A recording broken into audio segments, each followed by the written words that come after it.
Thank you again, Gibby. Thank you, Harmony. Thank you, Denise. Thank you, Shauna. Thank you, Marta. Thank you, Kimmy. Thank you, Puns. And to everybody else who even sent one heart me. Y'all have no idea how blessed I am to be able to do this every day. Thank you so much. God bless y'all. Y'all enjoy the rest of your night. I will see you guys next time on Dragon Ball Z. This isn't Dragon Ball Z. I don't know why I said that. Chat, that was kind of weird. I'll catch you next time on Dragon Balls Across Your Face. That's what I should have said. That's exactly what I should have said. All right, bear with me, chat. Let me close out all these windows. Close out the top likers. Kimmy, can you clip today, like, having deep conversations with chat about, like, I'm not a parent? That was a good conversation. Chat, what was that the best part that we talked about tonight? I feel like talking about being a parent, we got super real. What was your favorite part about tonight's stream? By the way, Chantelli got the boop. Here, Chantelli. Boop. Chantelli got the boop.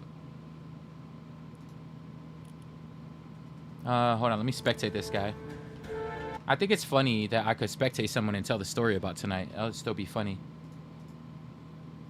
I miss the deep convos. It was deep, Jalen. It was hella deep.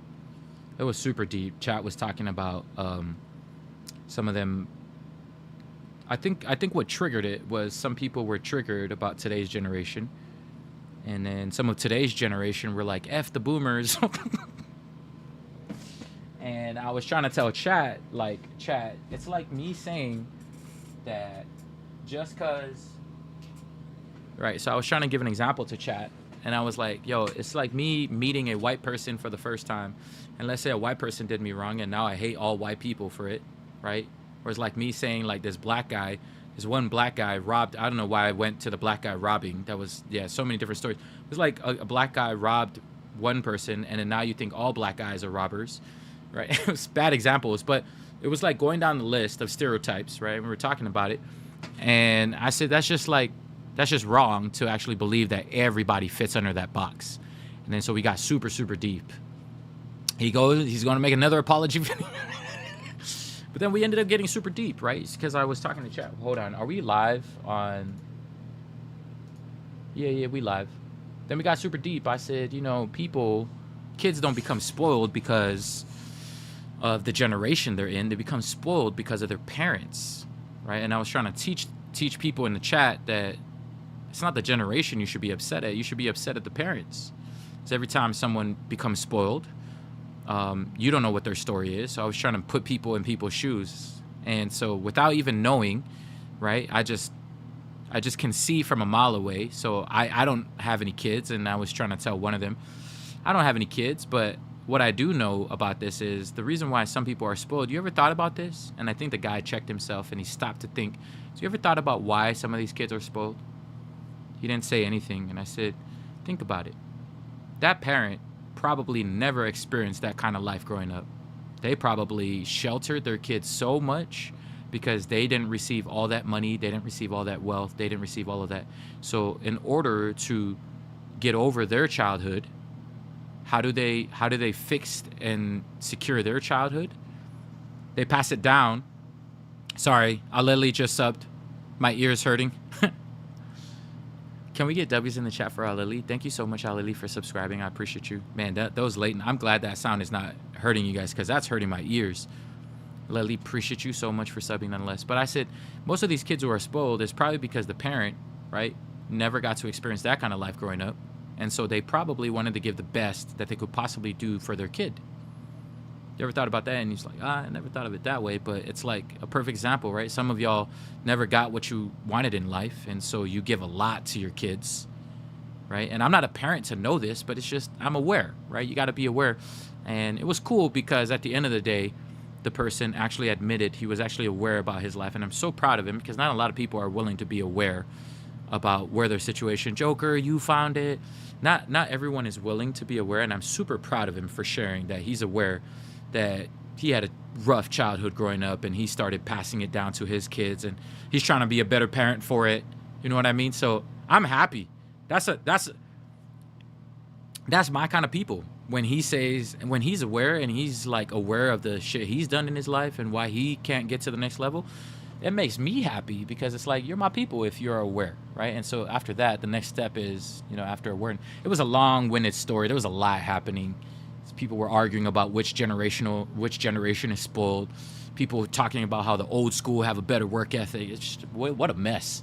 People were fighting on TikTok tonight, and I was trying to educate them. C-Dub, thank you so much for subbing 3 months in a row. Can we get W's in the chat for C-Dub? Or a sweat up in the building?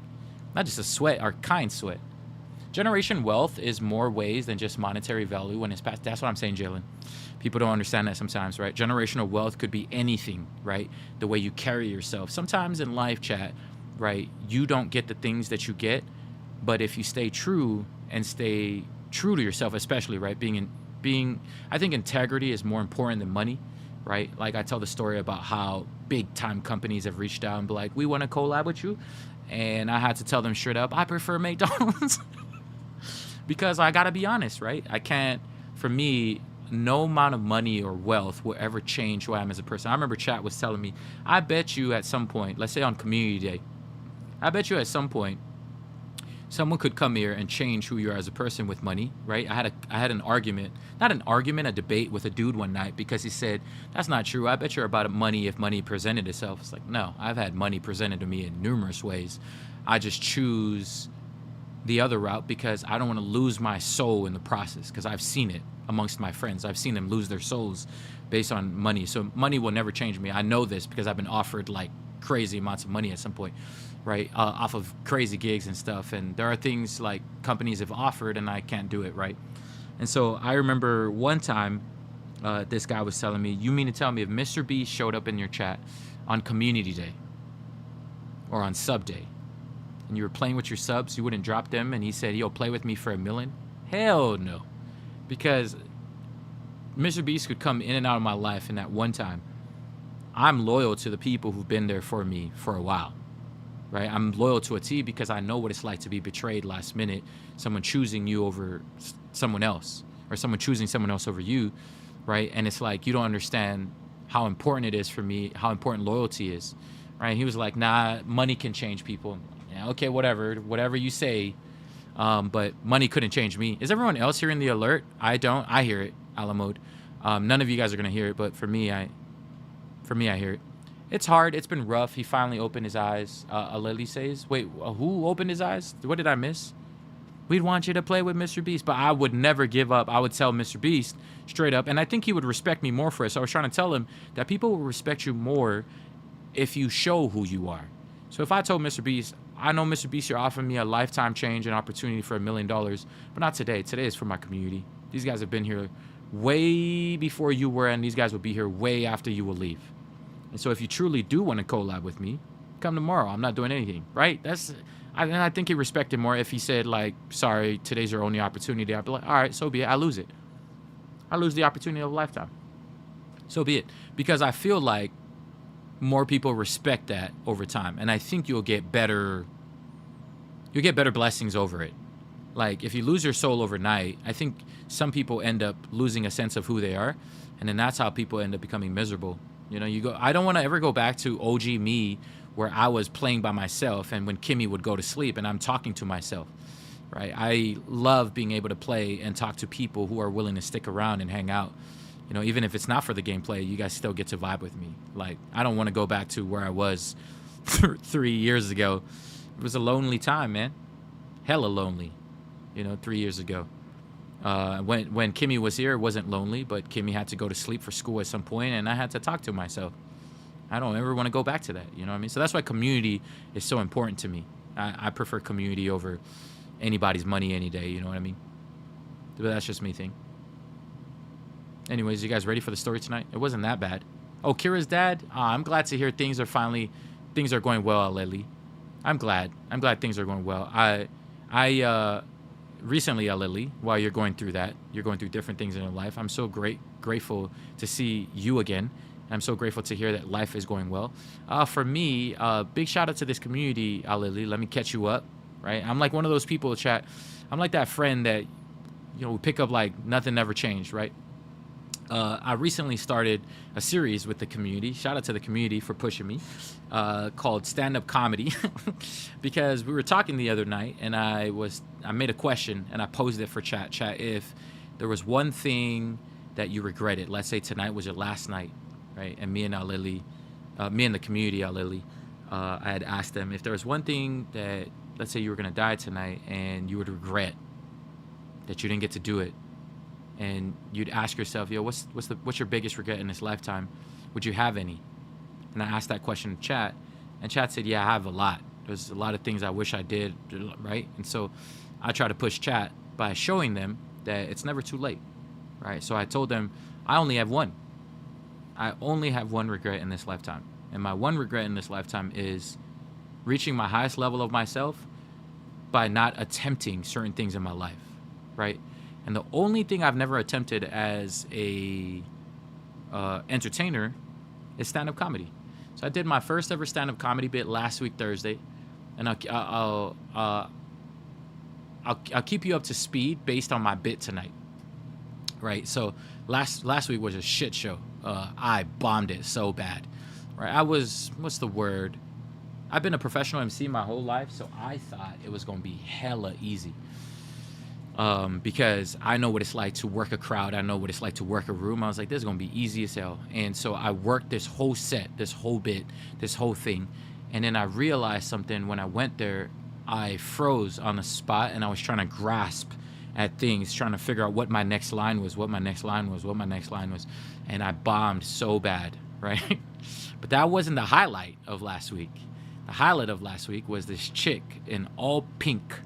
She comes into the club. And this is crazy. She comes into the club and she starts talking shit about all her friends. So she does her first ever stand-up comedy act. And here's the craziest part about her stand-up comedy act. She brought in 30 people. So I go on to say, I tell that story tonight. And I go on to say, I know what y'all are thinking. And pardon the language, kids. I go, who the fuck has 30 friends? Some people got a chuckle out of it. Who the hell has 30 friends? I don't got 30 friends. What the hell is this bullshit, right? In real life, she got 30 friends. Chad, she got 30 people to come out for her. And she shitted on all these 30 people. So she starts to point out people in the room. So I explain the story to, that's my bit tonight.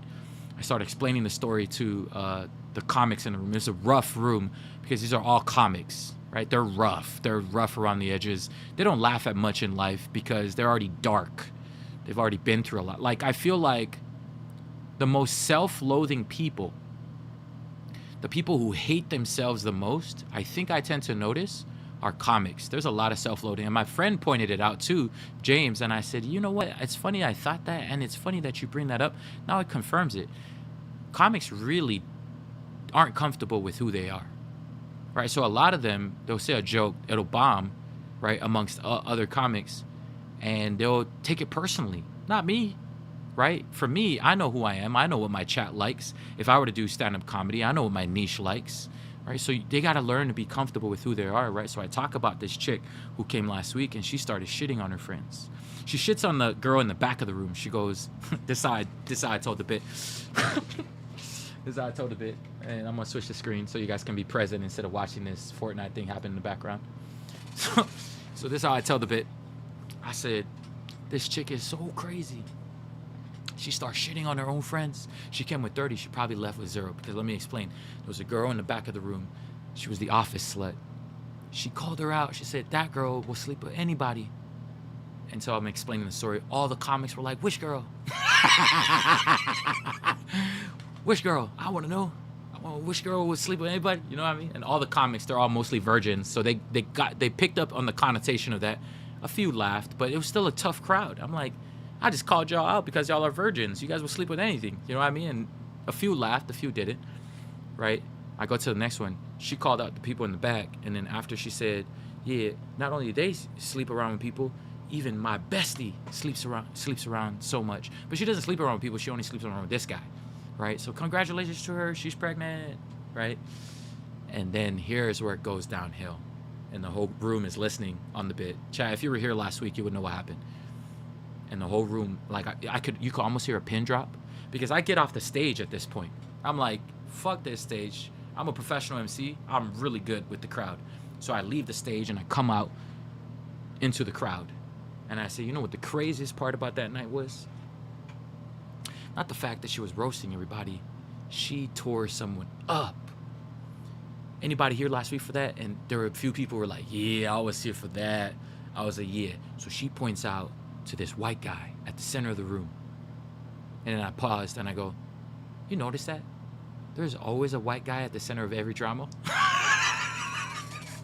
I'm like throwing out bits left and right, punchlines. No one's laughing. Chat, no one is laughing like that. I'm just throwing out punchline after punchline after punchline. I'm fucking killing it, and I know I'm killing it. So I'm throwing punchline after punchline after punchline after punchline. And the craziest thing about it, chat, is right after I threw that line, maybe one chuckle, right? These are comics, right? They don't laugh at anything. They're like serious, right? Because they're professional comics. And so I said, she points to the center of the room and she goes, you, Edward, we fucking hate your guts. So I tell that story and everybody's like, damn, yeah, I was here, right? And you could hear the people in the back. There was like only 10 people here at this time. It was like a small, last week, if you remember, there was 40 to 50 people at my first ever debut. This week, it's only comics. Nobody filled the club. It was only that chick who filled the club because she brought like 30 deep. Right, so 30 plus 10 or 20 comics, right? It's about 50 people in the room. So I said, she does the worst thing you could possibly do in a friend group. She calls out Edward and she says, all of our friend group hates you, Edward. And then the room tonight goes, oh shit. And I said, that's exactly what I said. I'm in the corner. I'm trying to memorize my bit. I'm about to come up on stage. And I said, damn. She did not. She fucked up, Edward. No, right? And so, I don't ever pause in all this stuff because I'm trying to go back and forth and tell you a story within a story within a story because this is gonna make sense at the end. So it's flowing. Everything I did up to this point, flow, chat. Not one single fumble. Everybody before me was like fumbling over their words, thinking about what to say, thinking about what to do. So I go around the room. And then I tell them, after she's done with her bit, she has the nerve, right? So she's talking shit about Edward, and she's hoping Jessica, I don't even remember her name. She was white, and I think that's the whitest name I could think of right now. And some people laughed, some people didn't. But I was like, Jessica, right? She goes, we hope Jessica breaks up with you, Edward. Because I don't remember the girl's name, so I just said, we hope, right? That's what she says, the girl last week. I wonder if she still has 30 friends. I don't know. She points that out, and then here's the craziest part about it. And so I acted out. I said, you know what the craziest part about all this delusion is? Because after she killed her first ever wedding, she thought she killed it in her scent. She went and high-fived every every single friend on the way down. That's what's crazy about it, chat. Like, talk about delusion. She just shitted on her friends, and she high-fives all of them, right? And then I redo the whole bit, and I do this. I ended on a proper note. I went from story within story within story within story. And here's where I didn't know that was an advanced skill. What I did tonight is what professional comedians have done for years, and I didn't know. Because right after I did that, I ended my bit with the ending, and you guys know what my ending was. It was the clap once if you can hear me, clap twice if you've been abused. And I did the whole bit of going down the room of who I saw, a Japanese girl in America, this girl. I don't want to redo the whole bit for you guys, but it was good. I could show you the video, but I don't know. We'll see. We'll save it because I'm gonna go back and watch it. And I just remember right at the end, I was like, "My name is Kolder. Thank you so much for joining me." Yada yada yada. Right, I walk off, and a few claps or whatever, and just some people just stared at me, and I didn't know why they were staring at me. It was like a lot of comics. Right, and here's the craziest thing about me doing that. I realized that I'm so grateful that I found my comedy voice within 2 comedy sets. Some people take years to find their voice. That's the biggest thing that comics say. They take years to try to look for it. Like, are they more of a racial joke kind of guy? Are they more like a dark humor kind of guy? Are they a storyteller kind of guy? Are they an interactive kind of guy, right? And so for me, I'm a crowd work. I already knew this a long time ago. I'm a crowd work and a storyteller kind of guy. And I could fill it with punchline after punchline after punchline after punchline, right? So I knew this, but I didn't know that I'm not supposed to memorize my stuff. I learned that, chat, by right after the Thursday comedy set last week, I bombed, which I felt I bombed. Kimmy watched the video and she said, it didn't look like you bombed. I said, yeah, for me, I'm a perfectionist. I felt like I bombed because there was a moment I freeze and I was trying to search for my stories. And I didn't realize that my skill set is all in here. My skill set is not in the writing, right? I thought it was in the writing. My skill set is in here.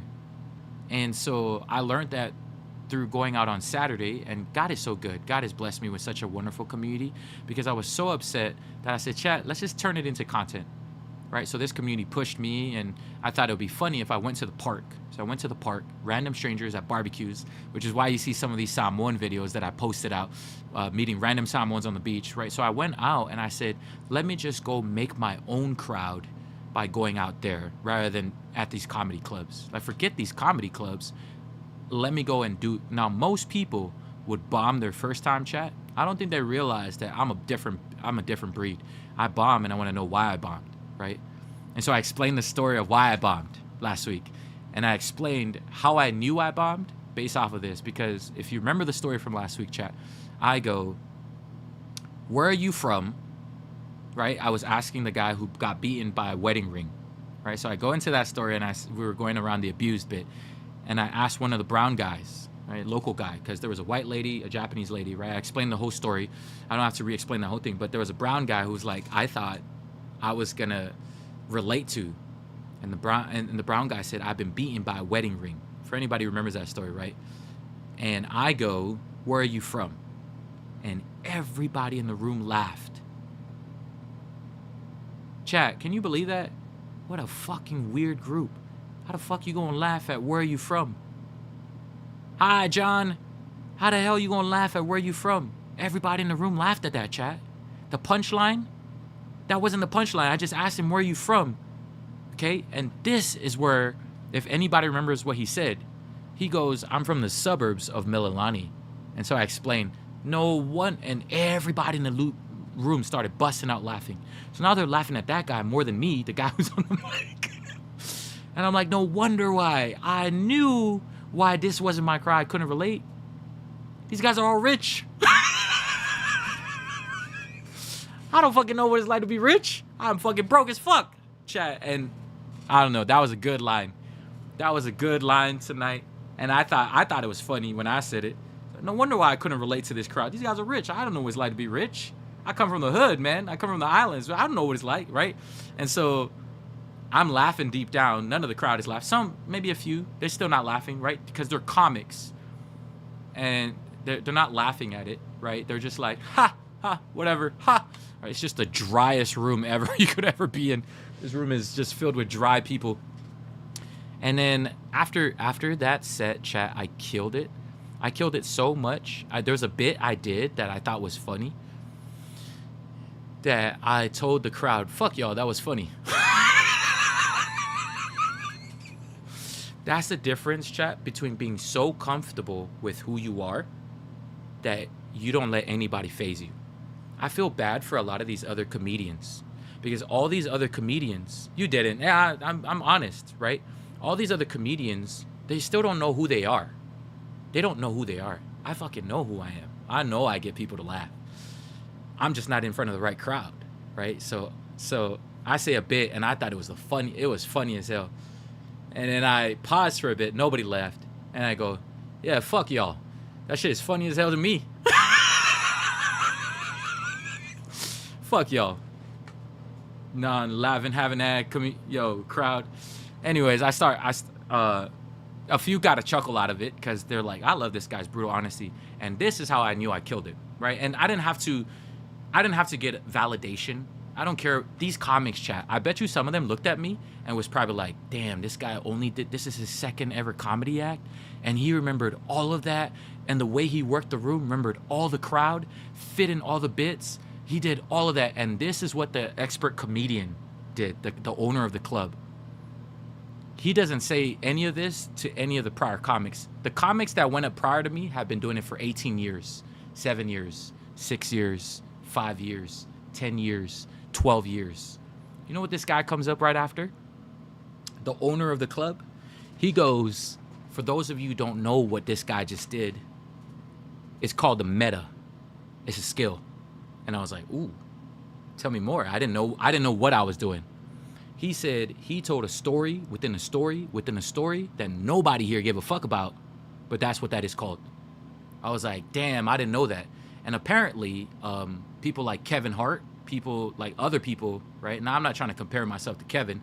That guy's a beast. He's amazing. But apparently people like Kevin and all those people like Chappelle, that's what they do. And I was like, I wonder if it's because I've watched them numerous times in my life to know how I can implement it into my own stories.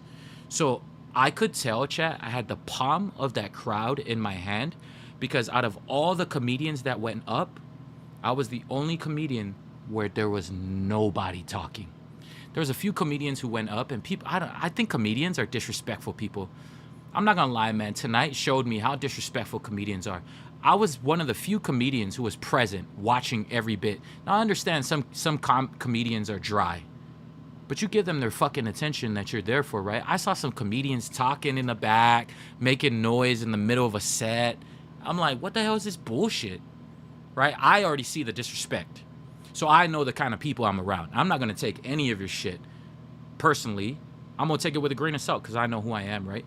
That's why I said, fuck y'all. That shit is funny to me. Yo, chat, I know I killed it tonight. And how I knew I killed it was a guy who's been doing comedy for like 20 years. He explains to them that's an advanced thing. I was like, an advanced thing? What is he talking about? He goes, that's a skill. I don't know if you guys caught on. That style that he just did tonight is called the meta. And I don't know what the meta is. So now I got to look up meta, chat. I got to Google because apparently it's a thing that comedians do. And I didn't even know I did it. It was a story within a story within a story. And I had no clue that I did that. And I was like, oh, that's cool. And I'm grateful to this community first and foremost because I wouldn't have known what my style was because I told chat last week it wasn't me. I don't know who the fuck that was that went on stage. That was someone trying to memorize. And I told chat, while that is important for weddings, I'm trying to go away from that, right? I'm trying to be a stand-up comic. I want to be me. So today, chat, I was me. And I was the best me I could possibly be. Now, I was still nervous, right, at some point, and I don't think they caught on to it because I'm a professional MC. I know how to hide. Like, if you're not nervous, that means you don't care, right? So tonight, I know I killed it. I know I did better. It could always improve, right? Did you find the meta without the dash pistols? You found the meta without the... Yeah, I did. I found the meta without even the dash pistols. It's crazy. So what I did tonight was I told chat, when I go next time, I'm not going to do MC Cold It, where I memorize my lines. I'm just going to go be me. And chat, I went and I was me. Hit every single bit, hit every single joke, hit every single joke within a joke, hit every single story, hit every single flow on top of finishing within the 7-minute time frame. I looked at the time, it was like 6 minutes and 45 seconds. I was like, damn. But I'm grateful. I already found myself. I know what my style as a comedian is. I like that Kevin Hart style. I like that Dave Chappelle style. For all I know is I'll never become them, right? But what I do know is I love that I discovered my voice, and it wasn't discovered tonight. I wanted to go in front of comics just to prove to myself that I was capable of showing them that y'all didn't see who I was last week. Y'all saw someone else last week, right? That's someone who was trying to figure out his voice.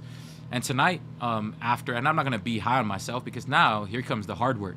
How much material can I start doing, right? Because that's where the skill of a comedy set comes in. It's not about what you did last time. It's about what can you do for me now. And for me, I have a lot of stories, right? I have story after story after story after story after story. I just haven't written it down or said it out loud. And so now that I know my style is a story within a story within a story within a story, and then it all ties up at the end with all the callbacks pointing out your story, that's what I'm going to end up doing as a style and see how far it goes. So I don't know. I think I'm still going to do the Saturday thing. I'm still going to go out in public and probably troll people. I don't know. I think that's where my strength is going to lie, is meeting random strangers at a park and just not roast, but actually talk story and just talk about my life in general and figure out what stories keep them engaged. And that would be the next step. Love this for you. Cool. Well done. Thank you. Thank you, Ted. It means the world to me. Now I just have to figure out what's my next story now, right? Because last week I talked about, or tonight I talked about that shit show that happened last week. Now what's the next story? I think the next story is probably going to be the first time I lost my virginity. I don't know. I haven't figured it out. I'm kidding about that. I'm still trying to figure out what my, because I have some really, really funny ass story. Oh, wait. I don't know yet. I need to know about this story. Nah, chat. They're like, oh no. I was like trying to like mess around with like, I was trying to mess around. Say what? Nah, I'm trying to mess around with stuff. Why do they get to know the story? Chat, because they're complete strangers. You're my people. I'm not gonna share these out loud with y'all. These are strangers. I don't give a fuck about these people. I give a fuck about y'all. Chat, these people I could care less. I give two less fucks about these people. And I think they're the same, which is cool. Because the thing about comics is they don't care. They truly don't care. And I can see it. Like, the amount of disrespect that was in that room tonight, I just didn't like it. Right? There was some really funny moments. Like, it's like they knew each other. It's a bunch of friends. But I just didn't like that there was a Filipino, right? There was a Filipino lady on stage, and people are talking like in the middle of her set, and she got distracted. The poor Filipino lady. She's trying to do her bit, and people are talking in the back and this and that. And I just don't like that, right? Even in the middle of her set, this lesbian Filipino girl. This lesbian Filipino girl was talking about how she gave her mom a toy. You ladies know what I'm talking about. She talks about that whole bit, and I thought it was pretty cool. It was pretty funny. And she's going around, she says she's starting to find that toy around every part of the house, right? Yada, yada, yada. And as she's telling that story, the poor thing, she loses her train of thought because people in the middle of her bit, right? Comedians, right? And comedians in the middle of her bit all stood up and left.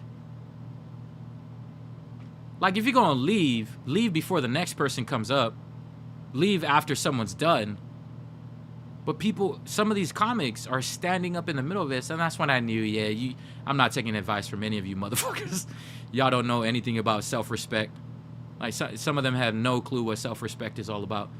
Come on now, respect the person on stage, you know what I mean? And so I'm grateful, chat, because when I went up, I thought it was rude, Chantel.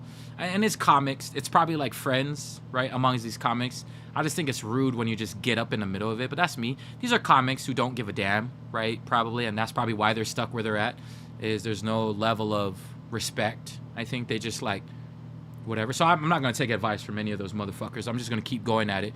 Probably the only person I'd probably take advice from is only one guy over there, and his name is James, the guy who got me into that. He's going to be the only guy I will listen to. The rest of them, fuck all of that. I do like, what's his name? Pepper, the main host of the club. He's been doing it for 20 years. The fact that he recognized whatever that was, a story within a story within a story within a story. But I think the rest of them are trying to find their voice, and I'm grateful. I found my voice in comedy within 2 sets, and I think it's because they didn't know.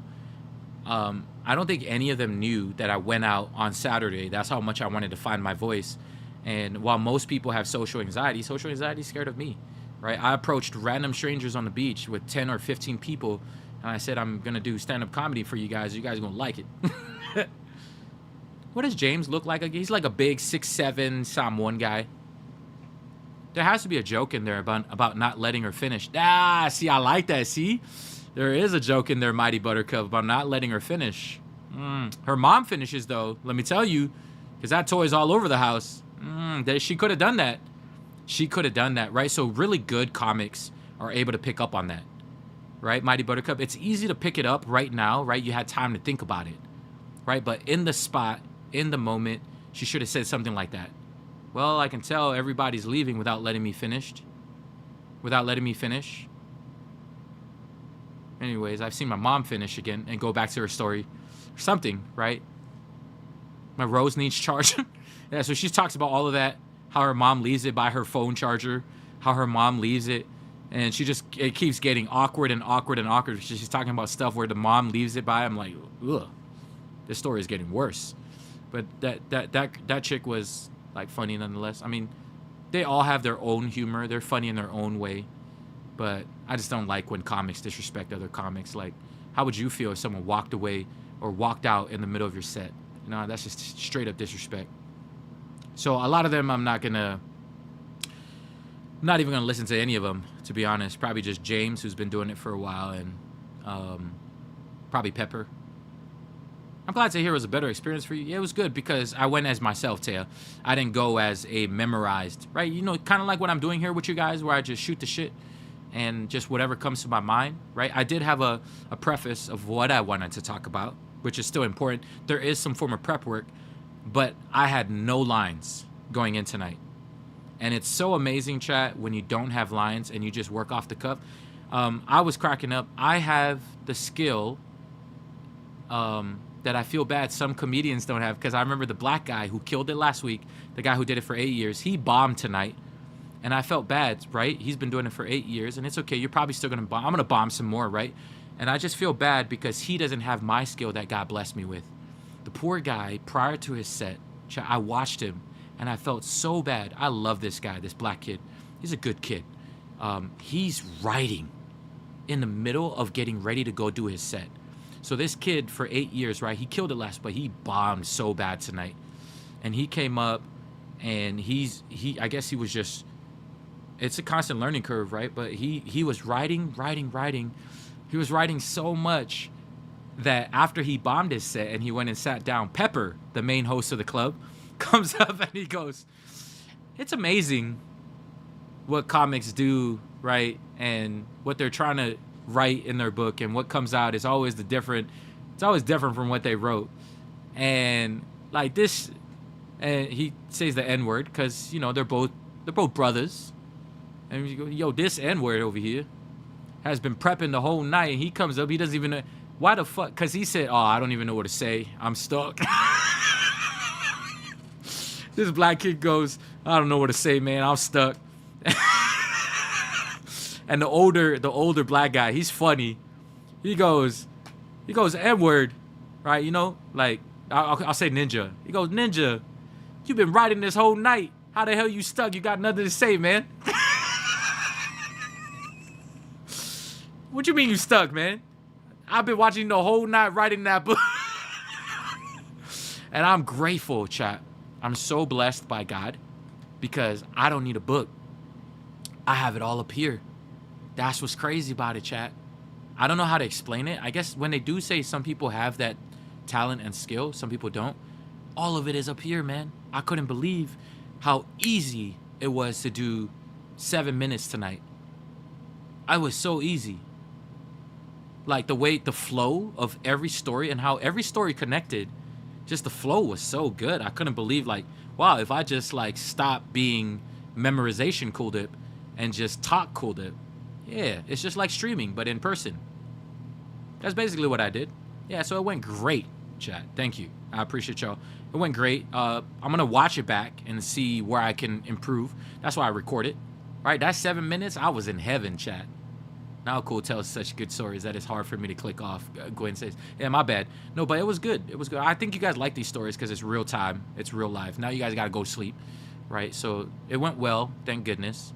And I feel like I killed it because it was only during my comedy set where the room was quiet. You can hear a pin drop. Nobody was talking. And I knew I could capture that attention because I'm a professional MC. And I knew if I left the stage, they'll start paying attention. So originally there was still some talking. There's still some people talking.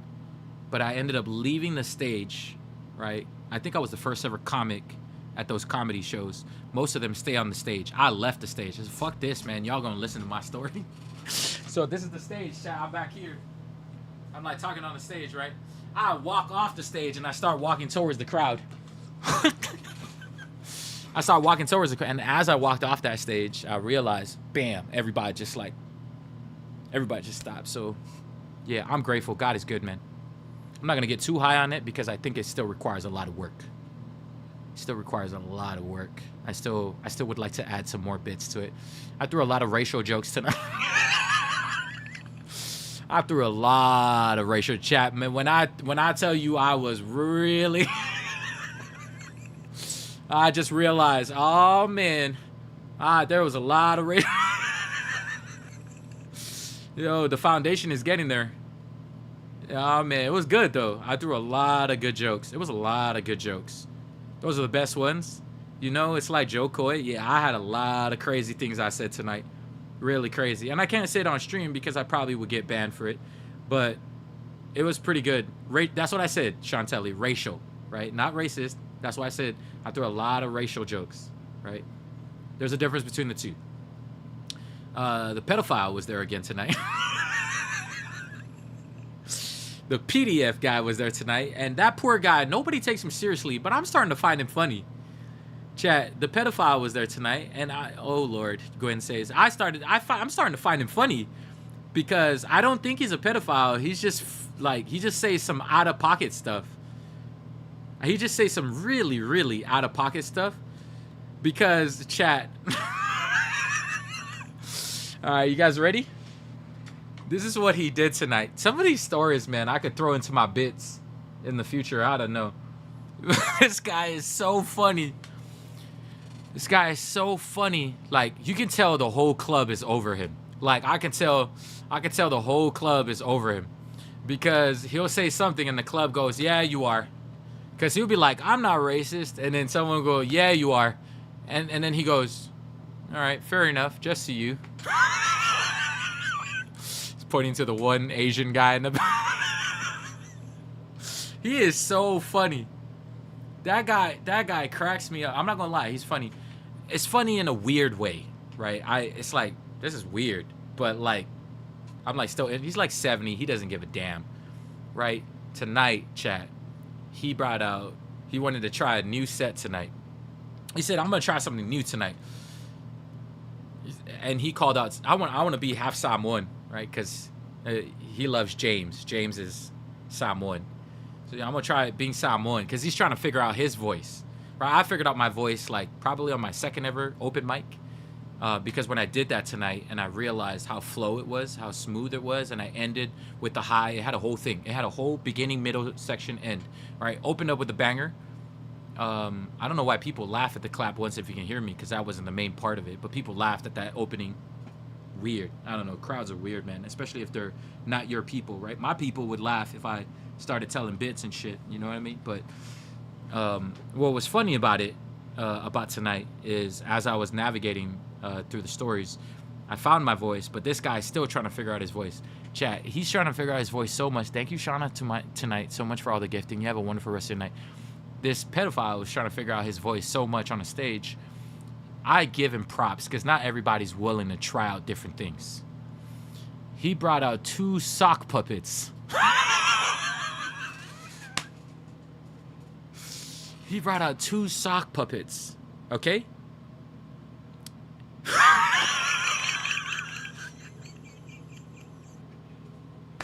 This PDF guy makes me laugh so much, man. I'm not gonna lie. He brought out sock puppets. All right, that's not the best part about it. They're like, oh, okay. Because he's trying to figure out his comedy voice. He's trying this. Nobody's laughing, right? I'm not joking, chat. I am not joking. He brought out 2 sock puppets. They're probably used. I don't know. But he brought out 2 sock puppets, and he pretended they were gay, and they were fucking on stage. Oh, my gosh. Oh, my gosh, chat. Holy shit, this guy. And everybody's like, what the yo, you think this guy's getting weirder? He's getting weirder every week.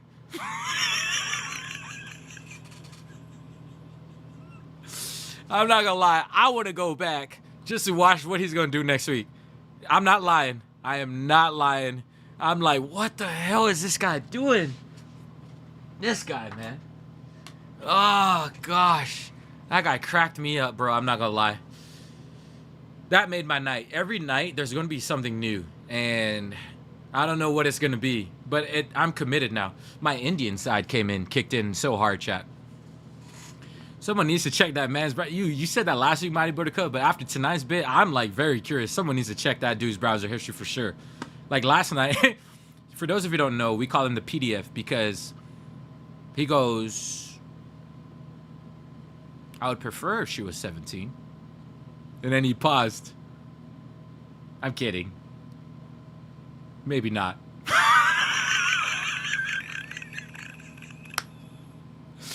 He legitimately said that last week, chat. I'm like, Dad, what the hell is wrong with this guy?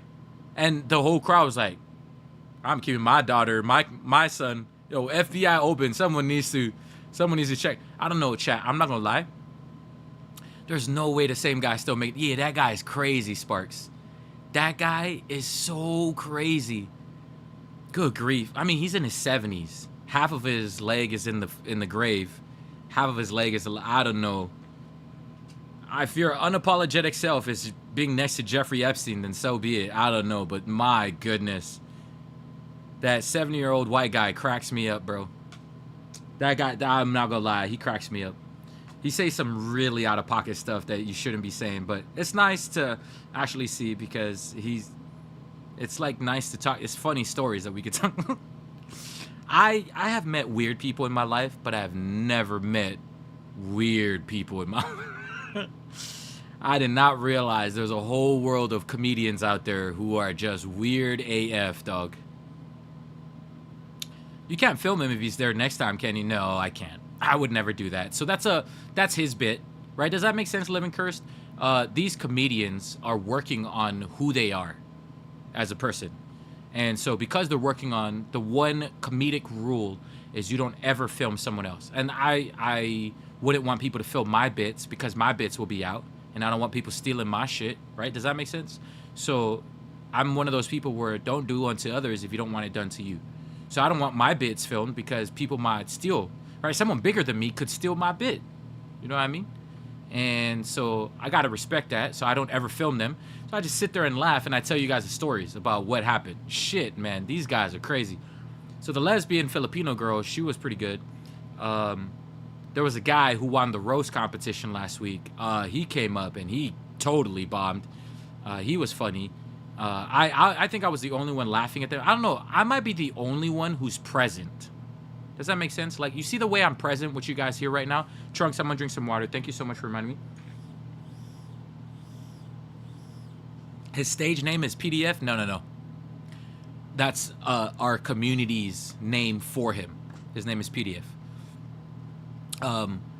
But the guy who roasted people and won the roast competition last week, oh my gosh, he was roasting people below the belt tonight too. He was, but I find him funny. His name is Kanoa. He's like a mixed local boy. He's like a nerd. He looks like a nerd. Someone called him autistic Jeffrey Ross for some reason, and I gotta look up Jeffrey Ross to see what he meant by that. Because that was Nico, the comedian who's been around for 8 years. So he said that. And so I'm trying to figure out, because I'm going to go look at the picture and be like, what do they mean by that, right? Because there's some connotations, chat, I don't understand. Then there was a Japanese girl, which I'm super proud of her. She's out of California. She does stand-up comedy in California, and she came here to Hawaii. And she talks about what it's like being Chinese in America. She was kind of funny. I liked her. She was awkward. But she had that like awkward bit going for her. So there was some really, really cool people. I don't know if I should have stayed. There was an 18-year-old boy. I'm proud of that, whoever that 18-year-old boy was, because he's out of Chicago. I think him and his brother, both African-American dudes, like in the back, they went closer to last. And I wish I stayed to watch their bit, but I wanted to leave. I said I need to film. I didn't want to leave in the middle of their set. So I kept asking James, are you going up? He said he was going to go up, and then I think he changed his mind after. He didn't end up going. So I said, oh, okay. I don't think he knew that the only reason why I wanted to stay was to support him and watch him. But he wasn't going to do a bit, so I just ended up leaving. I just ended up leaving, and I said, I'm going to stream. Yeah.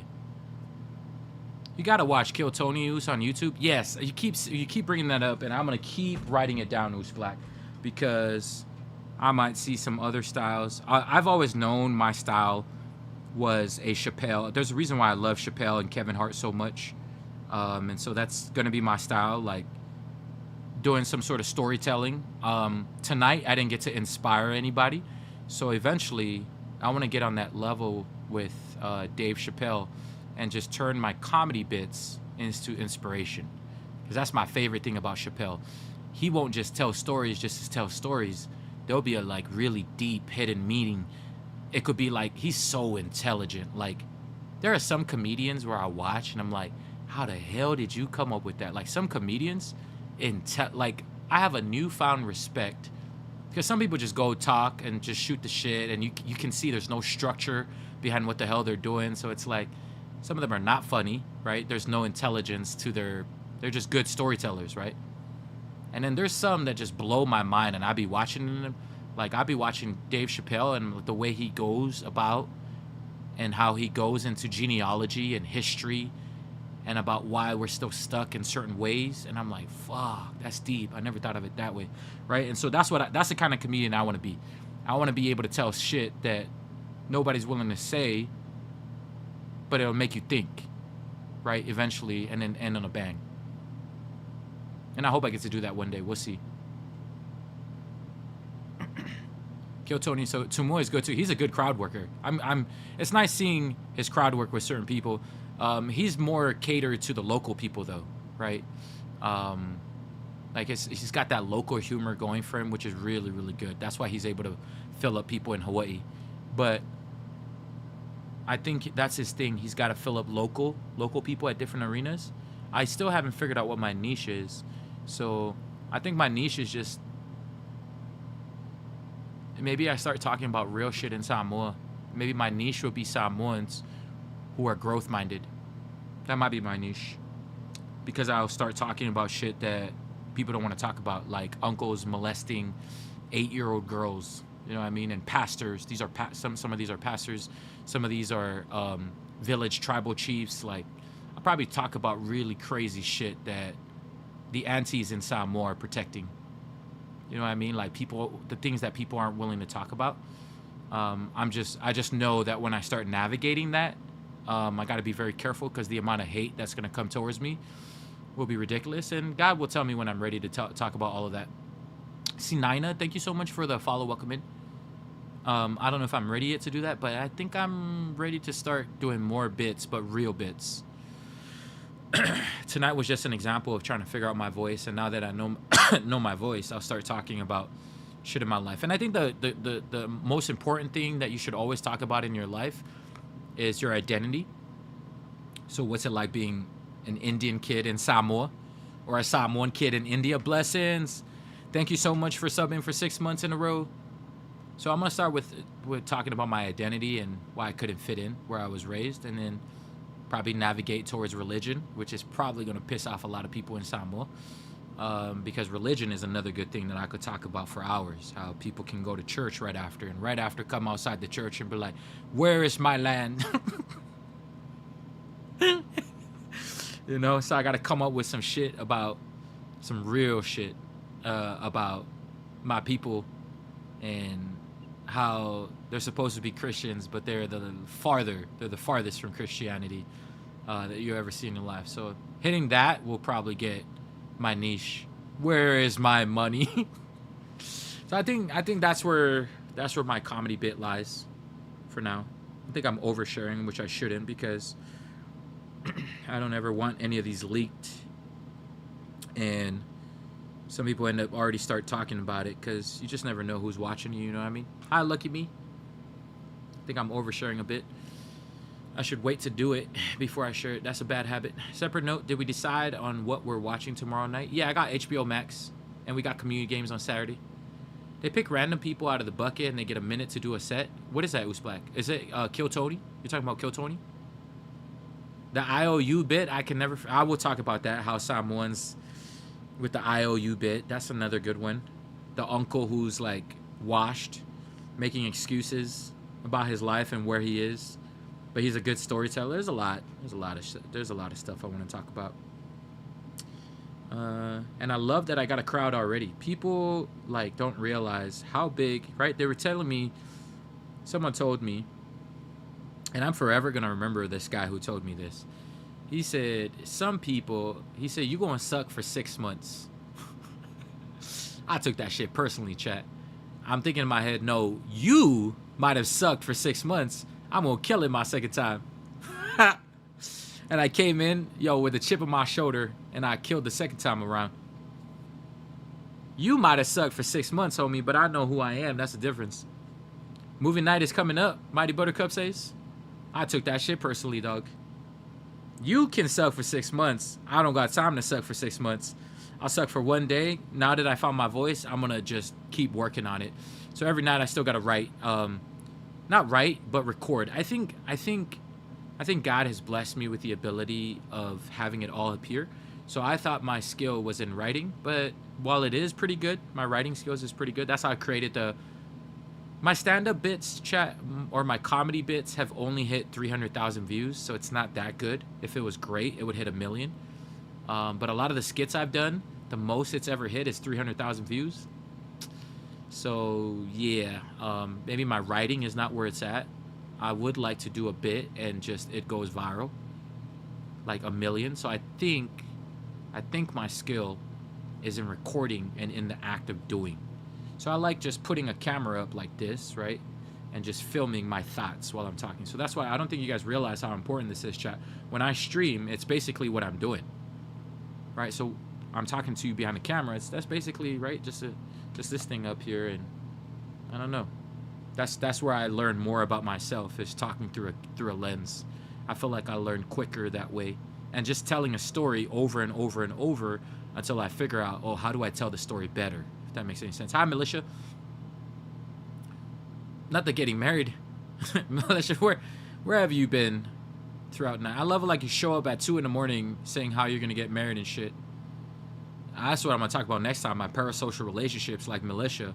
I'm kind of nervous about Militia's gonna show up at my door one day. Yo, Militia, I'm worried about you. Militia, God is good. I'm one of His. Blessing says, yeah, God is good. Blessings, can I thank you so much, bro?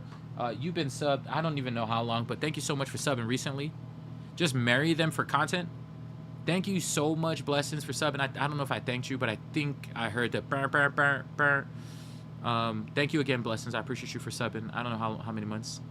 Rain's been falling a lot in our country, so I've been sleeping early. Wait, where do you live at, Militia? It's been raining out here in Hawaii too. Chat, I hate that I gotta walk out in this, but I feel like that's my style. Like, you know how most comedians try to figure out what style do they want to do? I feel like this is my style. Like the Indian looking kind of turban thing. The hoodie, because I grew up in Samoa, right, with a hoodie and basketball shorts. Like, I feel like some people like take a long time trying to figure out what's their outfit as a comedian. But wearing all black, chat, has always been my thing in Samoa, and I feel like I'm going to honor the Samoans by being an all-black comedian. Because here's the thing, chat. If it doesn't ever work out, I could be a security guard. Chat. Oh, better yet. What Samoans wear all black? I could either be a security guard. What else could I be? I got to figure out what Samoans out there are wearing all black. I could either work security. I don't know. Smart. Yeah, see, chat. So if it doesn't work out, I could be a pastor. See, but as a pastor, Trunks, I'd have to wear the whole bit, like a pelawe. It's like a suit with an EFI kanga. Oh, I could be a nun? I don't think there's Samoan nuns who wear all black. Right, Phil Hanley too, please. He's on YouTube. Is that who you guys want me to look up? Phil Hanley and then kill Tony? When I get a chance. Right now, I'm more focused on writing. Not writing, filming. I'm going to film. Filming is where my strength lies. So I got to film, and be in front of as much people. Last weekend, I said I was going to be in front of 7 people. I only did 4 people before I got tired. I only did 4 groups. The Samoan group, the Brazilian group, which actually they didn't even let me, so that doesn't count. The Marines, the Puerto Rican guy, the Dominican guy, and the white guy in the front. I did them, so that's 2. The third one I did was the girl from Alabama and the girl from Louisiana. They also had a bunch of people on the beach too. I did them. Yeah, so I gotta one up that. So when I'm done this coming Saturday, it's not gonna be 4 groups. I'm gonna do. Oh yeah, and the 4th group I did was the Chicago, and that black lady was like, That was the 4 groups I did. You guys remember that black girl from Detroit? That's how you know a black girl's mad at you, when she goes, Those were the 4 groups I did. So I think this coming Saturday I'll do 5. I'll do 5 groups. Let's just do one better than what we did last time. because I was overshooting for 7, but walking in the sun in a black hoodie just tires one's out. And then I got to do the bit over and over and over and over, right? I got to do it 5 times. So I feel like maybe from 4, we'll do 5 groups this coming Saturday. I'll do 5 groups this Saturday and then start filming it. Sam once played for the All Blacks rugby team. Oh, shit. I could do that, Trunks. That's a good joke. Only Sam ones would understand that, though, right? I mean, that's where I'm starting at first. And eventually, you know, you hope to broaden your horizon. But I'm going to start off with, yeah, that could be an all-black joke. If it doesn't work out, I'm wearing all black. So I could either be a security guard or, wait for it, I could play for the All Blacks. Yeah. That's like a joke that the rugby Samoan, like if I'm going to open up for Samoan people, they would understand that. So let me explain it to our non-Samoan friends. Rugby is the biggest sport where I'm from. People be repping. People be repping rugby like no tomorrow. Like in American Samoa, right? Like, well, a lot of our guys go to the NFL. NFL is the highest tier that you can make it as a football player. And so if you can't make it as a football player in the NFL, right, that's where they get paid the biggest bucks. They get millions upon millions upon millions. And so if a Samoan can't make it to the NFL, the next thing down, right, is rugby. And rugby is I think they still get paid, but not as much as American football people pay. Like in rugby, let's you know, I'm curious now. How much do rugby players? That's right. I might be speaking out of my ass. For all I know, rugby players get paid the most. How much do the best rugby players get paid? Yeah, so it's not that much. It's between 1 million to 1.5 million. That's not that much. NFL players, chat, they get anywhere between 20 to 30 million a contract. 1 million to 1.5 million. Yeah, all the people in the NFL are laughing at them. Yeah, I thought they would get paid more. That's cheap as hell, chat. Some of them get paid between 600. So in the French top 14, they get between 600,000 to 1.2 million. Japan rugby is 800,000 to 1.2 million. The English Premier one is 700,000 to 1 million. That's lame. I thought rugby players got paid more than that. Why did I think they were between 5 to 10 million? That's hella lame. Alright, whatever. That's crazy, Chantel. NFL is boring compared to rugby? Yeah, I think if you're used to watching rugby where people hit without pads, they'd probably find it boring. But NFL is kind of like a universal game now. They're starting to take it all over the world. Right? Like one of the most viewed TV shows of every single year is the NFL Super Bowl. But I think it's not because of the NFL itself. I think it's because people are watching these artists perform. That's why it's the most viewed. Not a lot of people are watching it for the football itself. A lot of them are watching it for like Bad Bunny, or they're watching it for Michael Jackson or Bruno Mars, right? Or for one of the performers, right? So that's the reason why it's universal. You don't get those big names coming to perform for rugby tournaments, you know what I mean? That's why if rugby can get there, maybe. But yeah, NFL is always going to have more eyes. And then we have the Samoan rugby team. Government always has their pay. Yeah, poor guys. Poor guys. That government be chipping in every time. Everyone have different ways of making money. I spray paint vehicles and rob old ladies. That's good. Road militia, robbing old ladies might be my next step. Chat, hear me out. Ooh, that's a good joke. Chat, I like that. Militia, you might have added a new bit for me. I'm wearing all black. Chat, listen to it. If the security guard thing doesn't work, if I can't be a rugby player, I could be a robber. Chat, look, I just have to pull this down. I look like a mess. Give me your money. What do you guys think, chat? I could be a robber. Dang, I'm going to rob old ladies, though. How would I turn that into a bit, though? Why would we only choose old ladies, chat? It has to be something stupid and weird. Because old ladies is like an easy target. It has to be something super, super weird.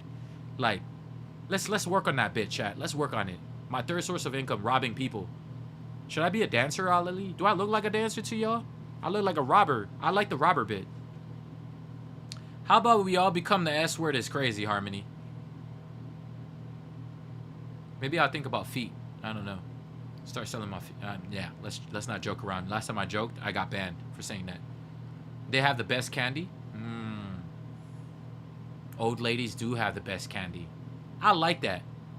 I like that. You know what? Let me put that bit down. Start Fresh, don't mind if I steal that. I'll try that out one time.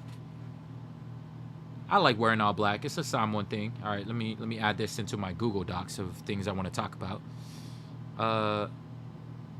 Why I'm wearing all black bit.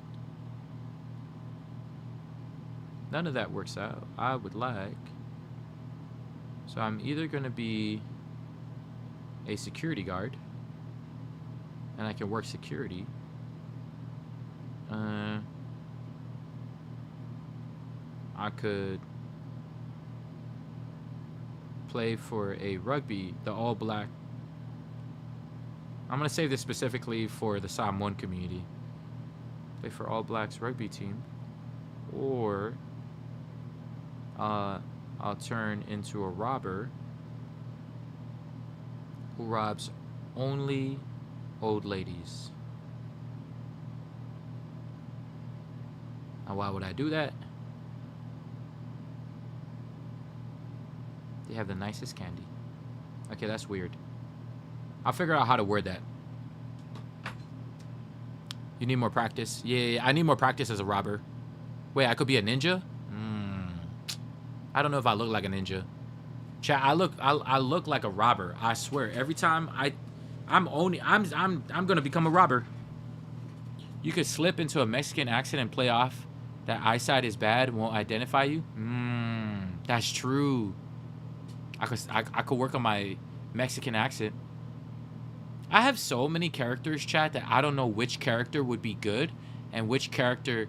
Like, I have a total of 9 different characters. I could do a Japanese accent so well. I could do a Samoan accent, an Indian accent, a white accent. My Mexican accent sucks. That needs work. I can only say, like, Orale, wey. I say the same thing over and over if you notice. No burritos, no tacos, no. I don't know what movie I got that from. I don't know. That's from a movie, and I don't know why I do that so well, but that's the only thing I can do in Spanish. I might have to watch like a Mexican movie, like what's that, Blood In, Blood Out movie? It don't have to be a character, just like a false identity thing. Yeah, that could work. Yeah, I'll figure that part out. Any other ideas, chat? I think that's all we have for tonight. I'm gonna call it a night. It's almost 2 in the morning. Thank you guys for vibing with me tonight. Thank you for listening to my stories. Friday, what movie? Oh, chat. Let me open up HBO Max. My sister's boyfriend called me back today, and he said, "My bad, bro. I was asleep. I told y'all he was asleep last night. Man, my family be sleeping early. I'm the only idiot in my group, my friend group, who's staying up so late.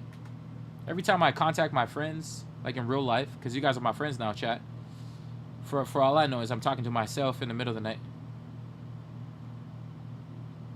Okay. Why are we talking about jokes? Okay, there's Euphoria here. DTF. Last Week Tonight. No, I don't want to see these. I want to see a movie. All right, here we go. Top 10 movies on HBO Max. There's Tomb Raider. Greenland 2. Oh, that looks like Russell Crowe. I love his acting. Oh, there's Rampage. That's the Rock movie I've never seen. The Bride. Ugh, that looks hella. Ugh. Mummy.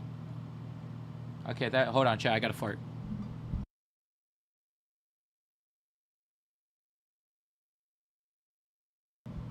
Alright, I farted, chat.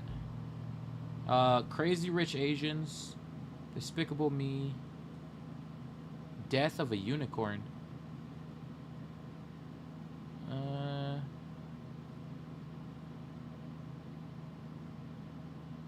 What did we say we were gonna watch, chat? Hold on, let me come back to your comments. Thank you for muting. Yeah, I got y'all, chat. Chat, I farted 2 times on stream. Both times I remember to mute it. I'm really good. I'm really good with muting. It's fast. One time I'm gonna end up muting it, and it's not even gonna be muted, and you guys are gonna be like, "We caught him farting." It's such a relief when you fart, chat. Don't you think? It's such a relief. See how comfortable I am with you guys? I just be farting.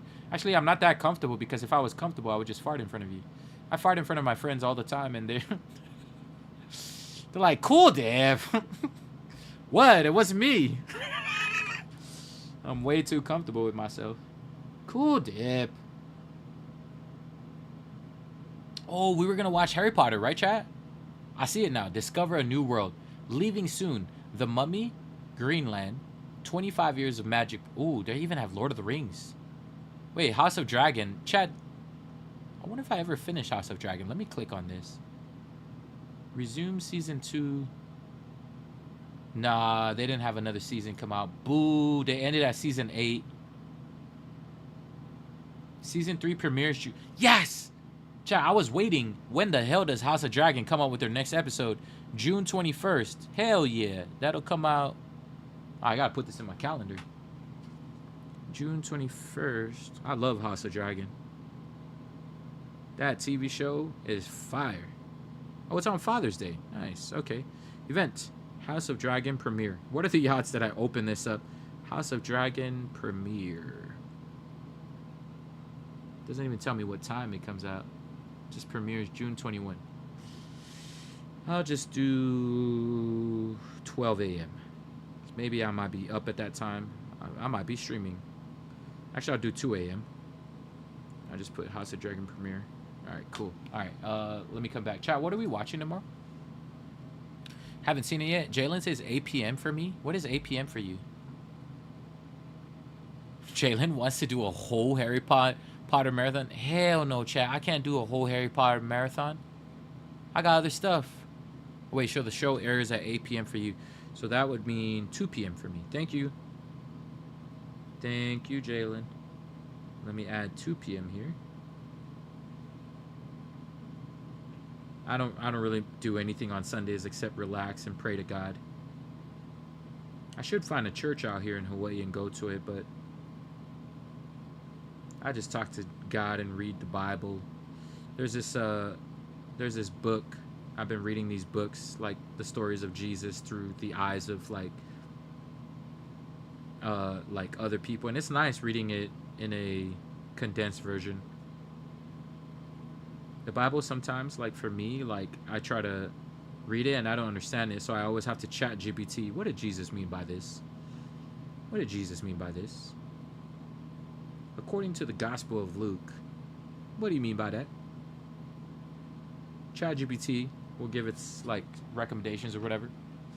The Last of Us, I've already seen Last of Us. It's too long. Chat, I just want to watch a movie, not a series. We're not watching a whole Harry Potter series, chat. It should be 3 p.m. for you. I think, cool, I'm 5 hours. Jalen, Mississippi's 5 hours? Okay. Why did I think Mississippi's East Coast? Thank you, Jalen. Okay, let me switch it. I mean, let's put 2 p.m. just in case, like, I look at the time. At least I'll be like, yo, what the hell? It's 6:45. Okay, yeah, 5 hours. Thank you, Jalen. At least I'll be an hour prior reminded of it. Like, excuse me, the show is starting. Yeah, I'll have an hour to get my snacks, you know, Jalen understands. Spark says, it's not because they old and vulnerable, it's because they got the best candy. And candy expensive these days. She don't need the candy anyway. She don't even have teeth. Her dentist will want me to rob her candy. Sparks, I love the way you think. I love Sparks explain the whole story of why we should rob him. Okay, Sparks, you're scaring me because it seems like this is going to be your market. Is this your niche, Sparks? Are you planning? Yo, you stay away from these old ladies. They don't deserve getting robbed out here. Sparks took that whole time. I think he's onto something. Or she. Sparks, what's your pronouns? I don't want to ruin it. He, her, they, them. Bro planned this whole thing of why I'm a he. Okay, Sparks, I'm kind of concerned now. I'm kind of concerned. He's plotting. Chat, he had the whole thing prepped. He said, you know what, their dentist would be proud. He is plotting to rob old ladies? I was thinking you rob old ladies because they're forgetful. Nah, they're not as forgetful as old men. Maybe we change our market. Maybe we rob old men.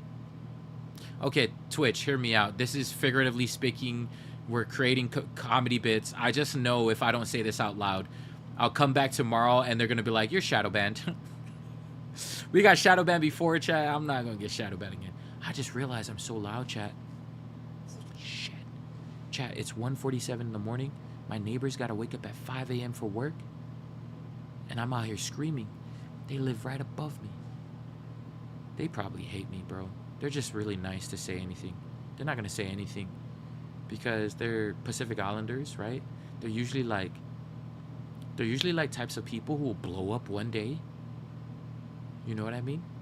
Like, they're not the type to get mad right away, right? They're just, one day I'm going to come out and boom, someone's going to knock me out. You're so damn loud in the middle of the night talking about robbing ladies.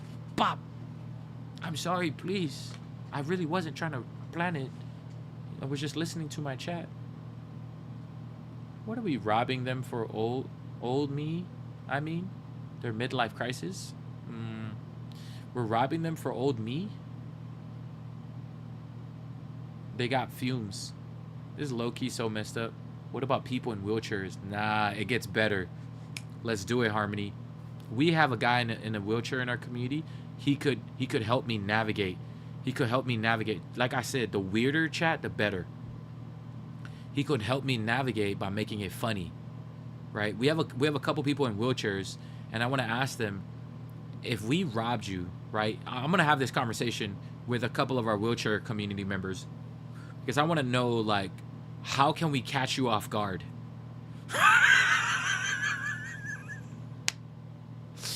Yo, wheelchair community, get ready.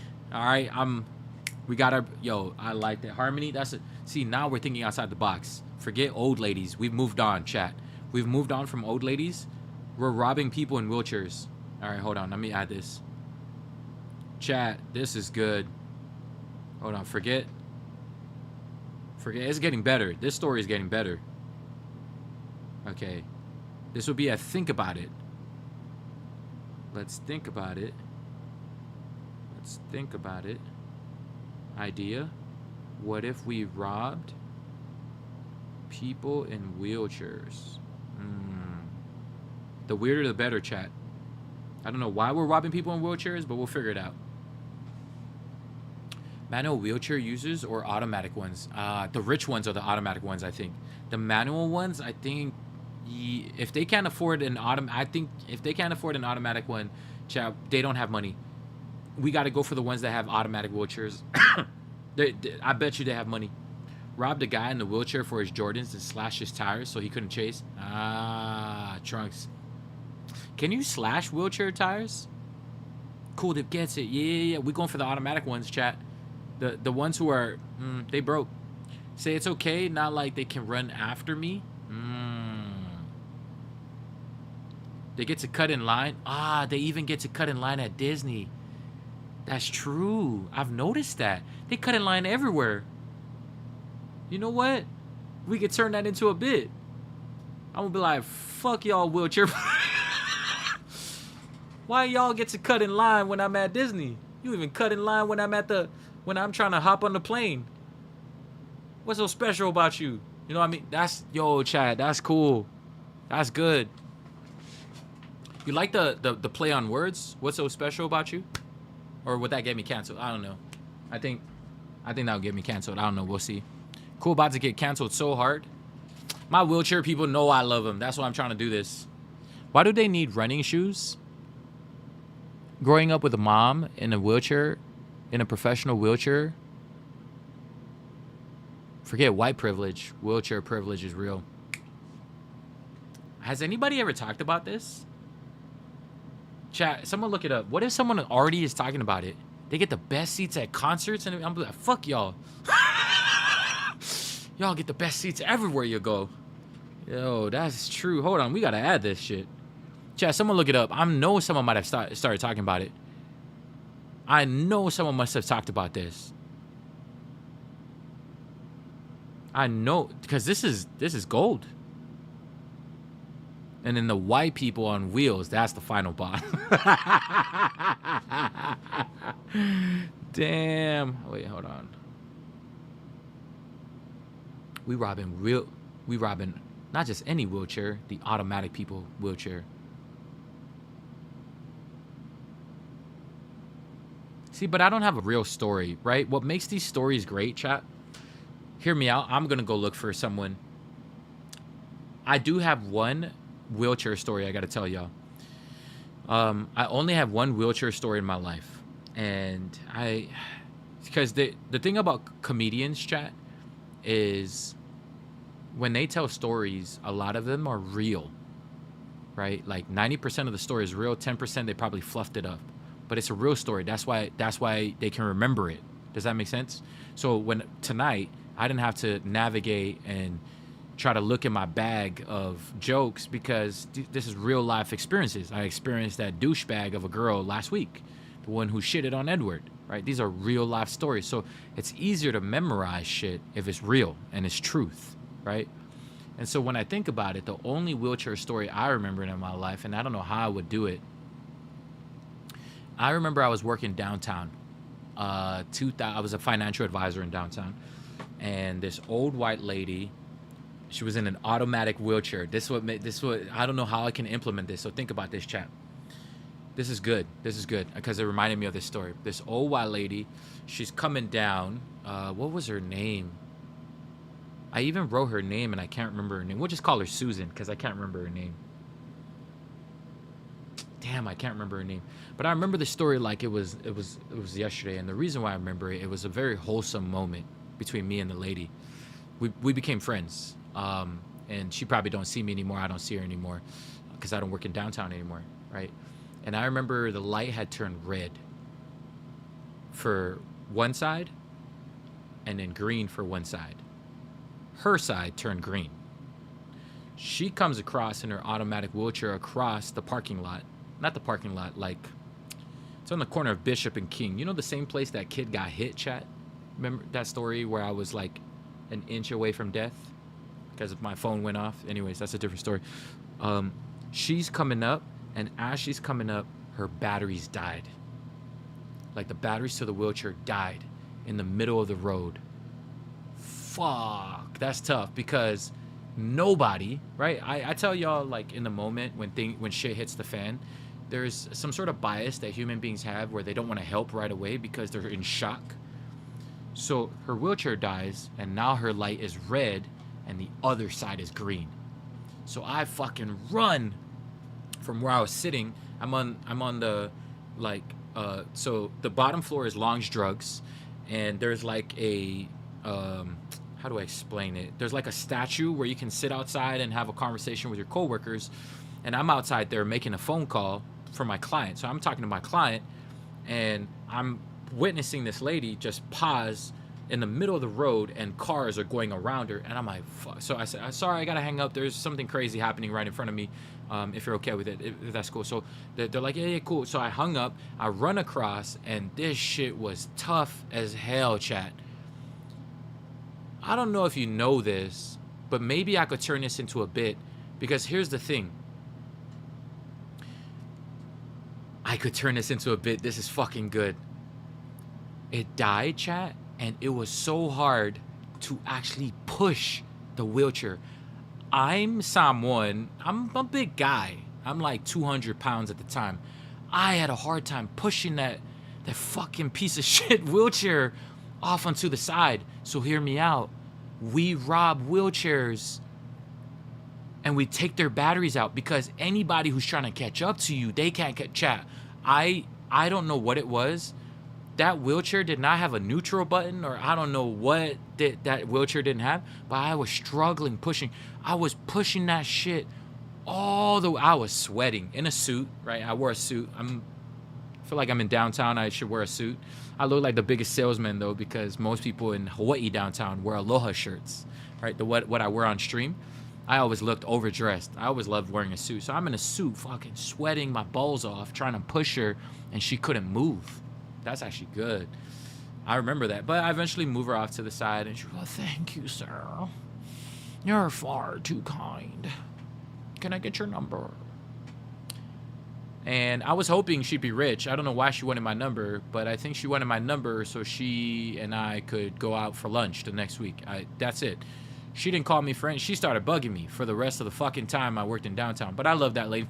She started bugging the shit out of me. I don't know why I gave her my number. She seemed so nice. She started bugging the shit out of me for the rest of the time I worked there. But I stopped picking up her call. And I think the last time I saw her, because I was so busy in downtown, I picked it up here and there. But she just kept calling. She would not stop calling me. Maybe she wanted my number in case her battery went missing. But I've never pushed an automatic wheelchair before, and I don't know if anybody who has an automatic wheelchair can attest if that was a once-in-a-lifetime thing, but that shit was hard to push. That's a good story. Thank you. I could go off that. Reminder of white lady I pushed in downtown when working as a financial advisor. Dang, thank you for helping me tap into some of these OG stories, chat. Yeah. If I'm going to rob someone, I'm not just going to rob anybody. I'm going to rob an automatic wheelchair. Like, it's got to be, like, the funniest, most random thing you could think of. The most random thing I can think of is... It's not just a wheelchair user, an automatic wheelchair user. That's, like, the randomest shit ever, chat. Because people are going to be like, how the fuck you come up with that? My chat. But it comes with an actual real story. Chat, who just subbed? Hold on, I got to...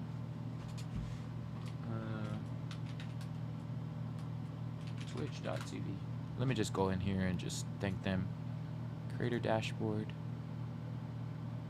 I feel like I'm missing a lot of good subs out here. Sorry, subs. I appreciate y'all. Samoan G7. Like a G7. Well, actually, it was G6. G7, thank you for the 5 gifted subs, Uso. That's crazy. If you ever hit the 25, Uso, let me know. I got to put up a picture of you. I think you gifted quite a few before, but I haven't seen you in so long. What's new with you, bro? Now I gotta look at chat because I'm pretty sure he's typing right now. Hold on. I haven't been here in a minute. Hi, G7. Long time no see. What have you been up to? They bigger flirts too? Who's the biggest flirts? As a prior EMT, I can tell you all electric wheelchairs are not so automatic. Just a door stopper at that point, Bearded Devil says. So it is true.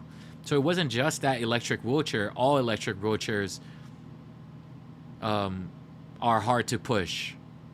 EMT. It wasn't just it wasn't just that experience with that lady. I was struggling, Bearded, and I'm Samoan. I'm a big guy, man. Like, I'm 200 pounds trying to push.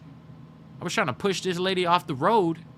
People were so rude. I mean, it's downtown, right? People are going around her. I just couldn't believe how hard it was to push. Lucky she didn't ask you if you had an extension cord to charge it. Yeah, she didn't ask me for any of that. I just didn't realize how hard it was to push it, like when it dies. It was bad. I was struggling. I look like a mess. I'm like trying to cover my ego because everybody in downtown is watching 6'2" Samoan guy trying to push, bruh. My whole ego was shot that day because it was so hard to push. Use the wheelchair bit at the end with, okay guys, I gotta go now to a theme park, then a concert after, but thank you so much. Then someone brings out a wheelchair and wheels you out. Yo, that's good. That's good if I was disabled. But yeah, that's actually good. That's actually good. If there is a disabled guy out there trying to create comedy sets, he just got gold right now. Imagine nobody knew that guy was disabled the whole time. He's just sitting down and then boom. That's actually a good ending if you're a disabled dude. And that was the start of my beef with wheelchair users. Ah, very good, Mighty Buttercup. You guys are great writers. I got beef with wheelchair users. That already sounds funny in and of itself, dog. You know what? I got beef with wheelchair users. Bruh, this is going to be good, man. And I love that I got a wheelchair community because they can help me navigate it properly. Yo, right, chat? Imagine having beef with disabled. You know what I mean? Like, I think it's good. It's a good bit. That's a great bit. Like, who the fuck has beef with disabled? I do. Let me explain. That should be my opening line at next week's bit. I got beef with the disabled. And then I can navigate the story. And that's why at the end you rob them.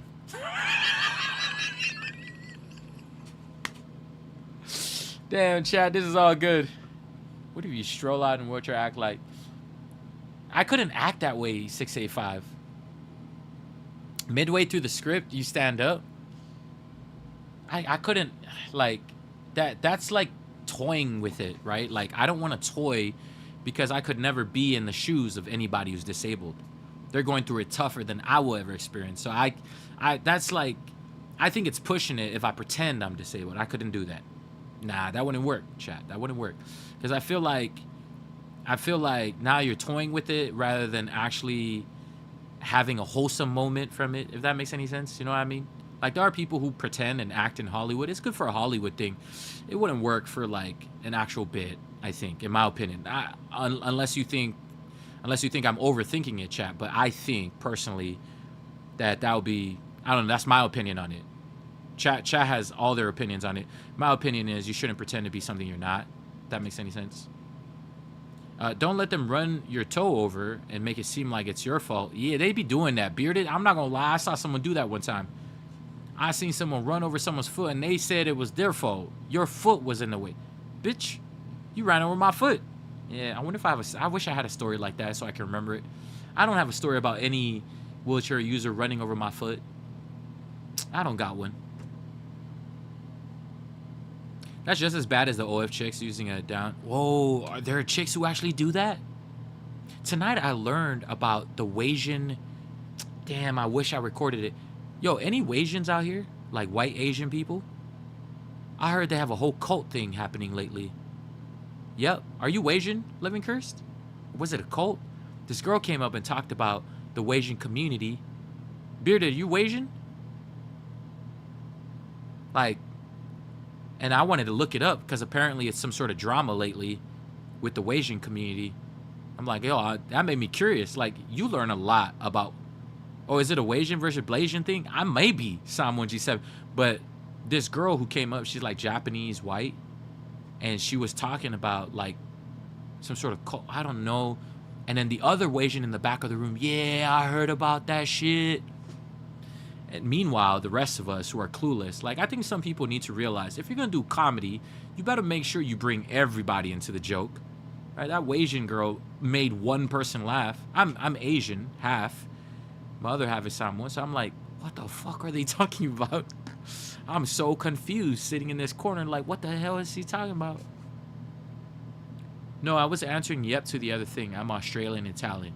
Ah, I see. That's a cool mix. Please check out the bit I sent in the funnies on Discord when you can, please. All right, Living Curse, I will. I like that all of a sudden I have beef with wheelchair users. I like it. Let's just add that. Let's just add that. Yeah, that's good. That's a good bit. That's a good bit. I hope nobody's ever done it. I feel like all these years someone should have done that. That's good. That's gold. Maybe they didn't have a story on it. Yeah, weird that no comedian would have ever done beef with wheelchair users. They gonna come rolling in gas. Yo, come for me. I'm gonna take out your batteries. We all support what you want to do and your passions, Uriah says. Does this work? I got beef with wheelchair users, and I don't even eat beef. I'm vegan. Yo, that's actually good, Cinnamon, but, like, I think I might be confusing. I might confuse everybody. Like, so does he have beef with them? Or does, right? Because it's, like, too many things happening all at once, Cinnamon Queen. You notice, right? I'm going to explain something to y'all. Do you notice that the best stories... If I were to ask you, right, chat? Ready for it? Do you know the best stories when you tell the best story? Okay, I'm going to explain to y'all. Who tells the best stories, chat? Think about it. I'm pretty sure y'all going to get on the same page with me. Who tells the best stories?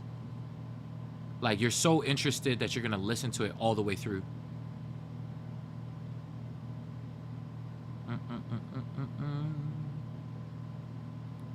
Cool Dip? No. I love Matt Rife. He's good. He's a good crowd worker. I like him. I respect him because I love crowd work, and that's my style as a professional MC. And he's someone I can respect because he's good. He's really good. He's next level type shit. I like him. I like him a lot. He's probably one of my favorite crowd workers of today in this era. I don't think anybody can come close to his crowd work in today's era. Like, if we're going to talk about crowd work in today's time, and no one can touch Matt Rife, in my opinion. I don't know what other people's opinions are. But because I do a lot of crowd work myself, I think Matt Rife's the greatest in today's crowd work. Drewski. Drewski's crowd work is funny too. He's actually pretty good. But he doesn't do like comedy shows, right? He's more of skits, right? G7. So it's like, I've never seen him at a live comedy show. He doesn't have live comedy shows that go viral like Matt Rife does. His is just him in a room with a bunch of random strangers, and his skits are funny. So funny. Any and every disabled person in the audience he singles out. Phil Hanley's crowd work, I swear, I've never seen anyone close, Sparks. Yeah, I don't know who Phil Hanley is, but I'm gonna have to look him up. Is he the guy in a suit? Sparks? Is he the guy in a suit?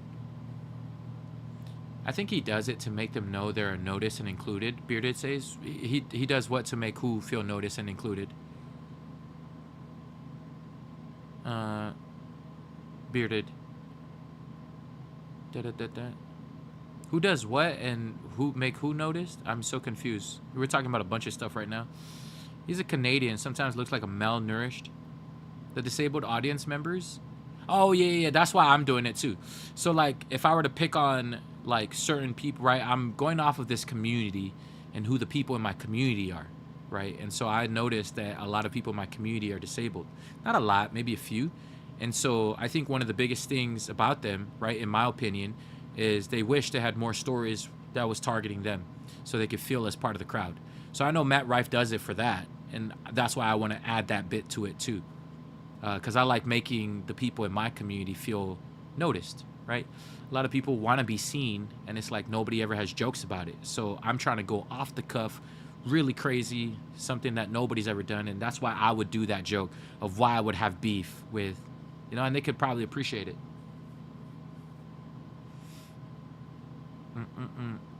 Because not a lot of people have like disabled jokes. Not a lot of people do it. I want to navigate that properly. You know what I mean? What about shadow boxing your own shadow? You got beef with yourself, Jenna Taylor. I feel like all of us can relate to boxing ourselves, figuratively speaking. We all shit on ourselves more. We beat on ourselves more than most people. You know? At least you're not discriminating. We coming for everyone. Yeah, that's what I'm doing, chat. We come for everyone. At least when I start up, chat, I don't care who you are. I'm coming for you. See, that's why if you go after the disabled, you could go after anybody, chat. I'm going, right? You got to be bold enough to go about it and do it in a proper manner, of course. Not a lot of people have that kind of skill, the empath skill. You know what I mean? Where it's like you got to do it properly, but like nobody is safe at my comedy shows. That's what I want to do. Nobody's safe. Kind of thing, right? But I'm not going to hit below the belt. It's just going to be, because there's a fine line with punching, right? They always say whenever you punch your crowd, you always got to be punching up, not punching down.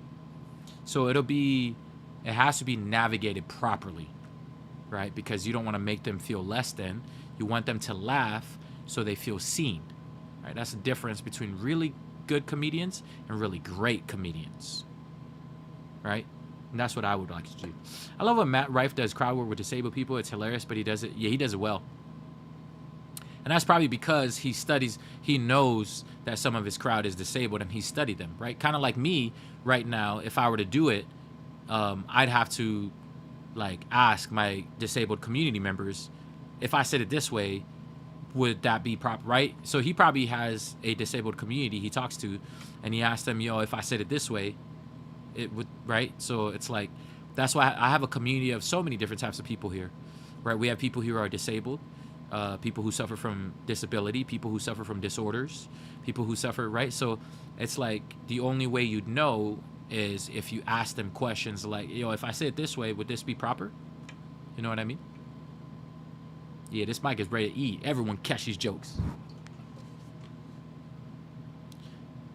I'm gonna be like Chappelle. I'm gonna get tackled at my shows. And I'll get my security guards to beat the shit out of them in the back.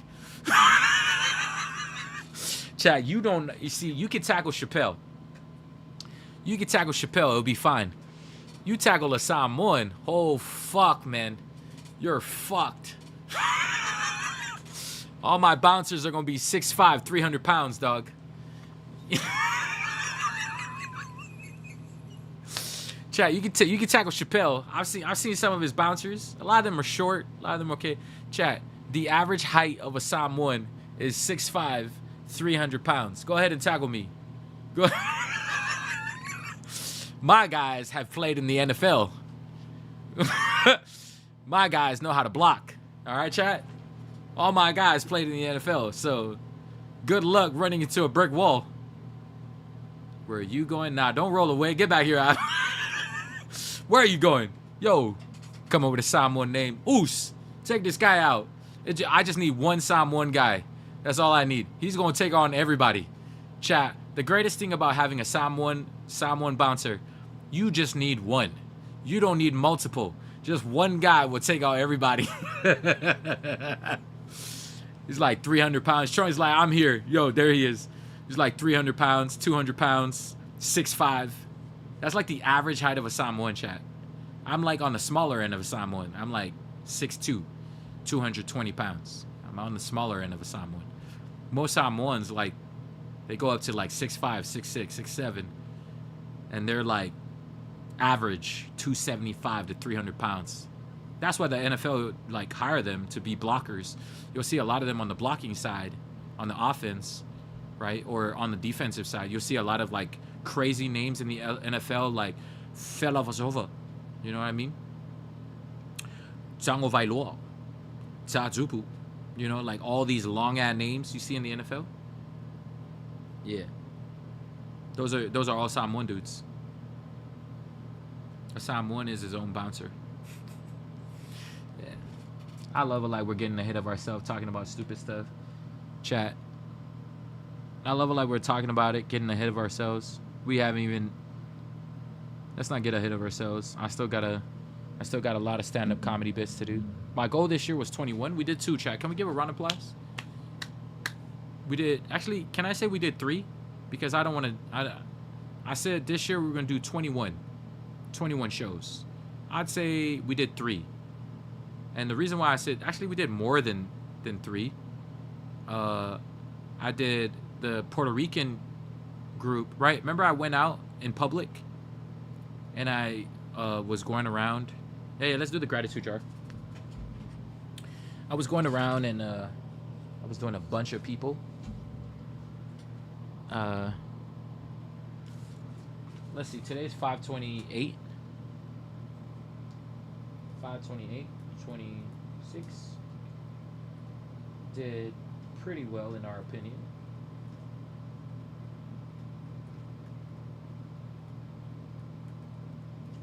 On my second ever comedy act.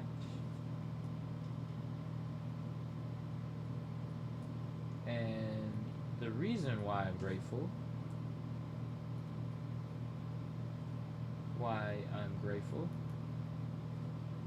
is because I found my voice already.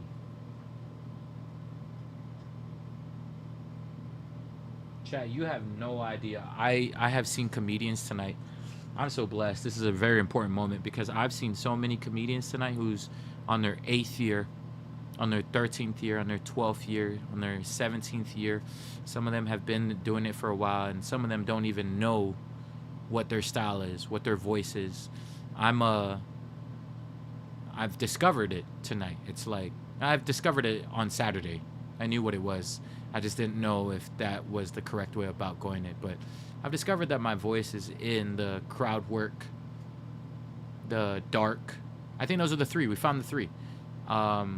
I like working crowds. I like the dark aspect of life. Like dark humor is really good, and then dark / racial humor. Um, and I love storytelling. So it's nice. It's nice that we figured it out. It's because I found my voice in stand-up comedy. That's amazing, chat. We figured out our voice literally on our second ever comedy set. That's so good. Now it's just working on material. Now it's just material, right? It's nice to know your voice. Now it's just like, let's figure out what kind of material do we have now. So that'll be 528. We should put the fact that I'm grateful. Let's see.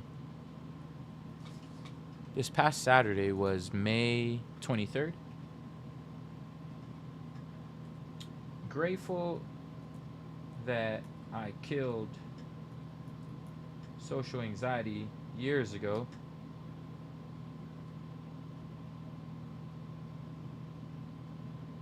And have actually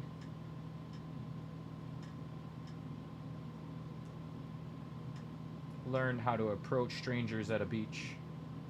Because it's so easy. I didn't realize how easy. I know most people would chat. Imagine you're going out and there's 20 people all sitting there and like, excuse me.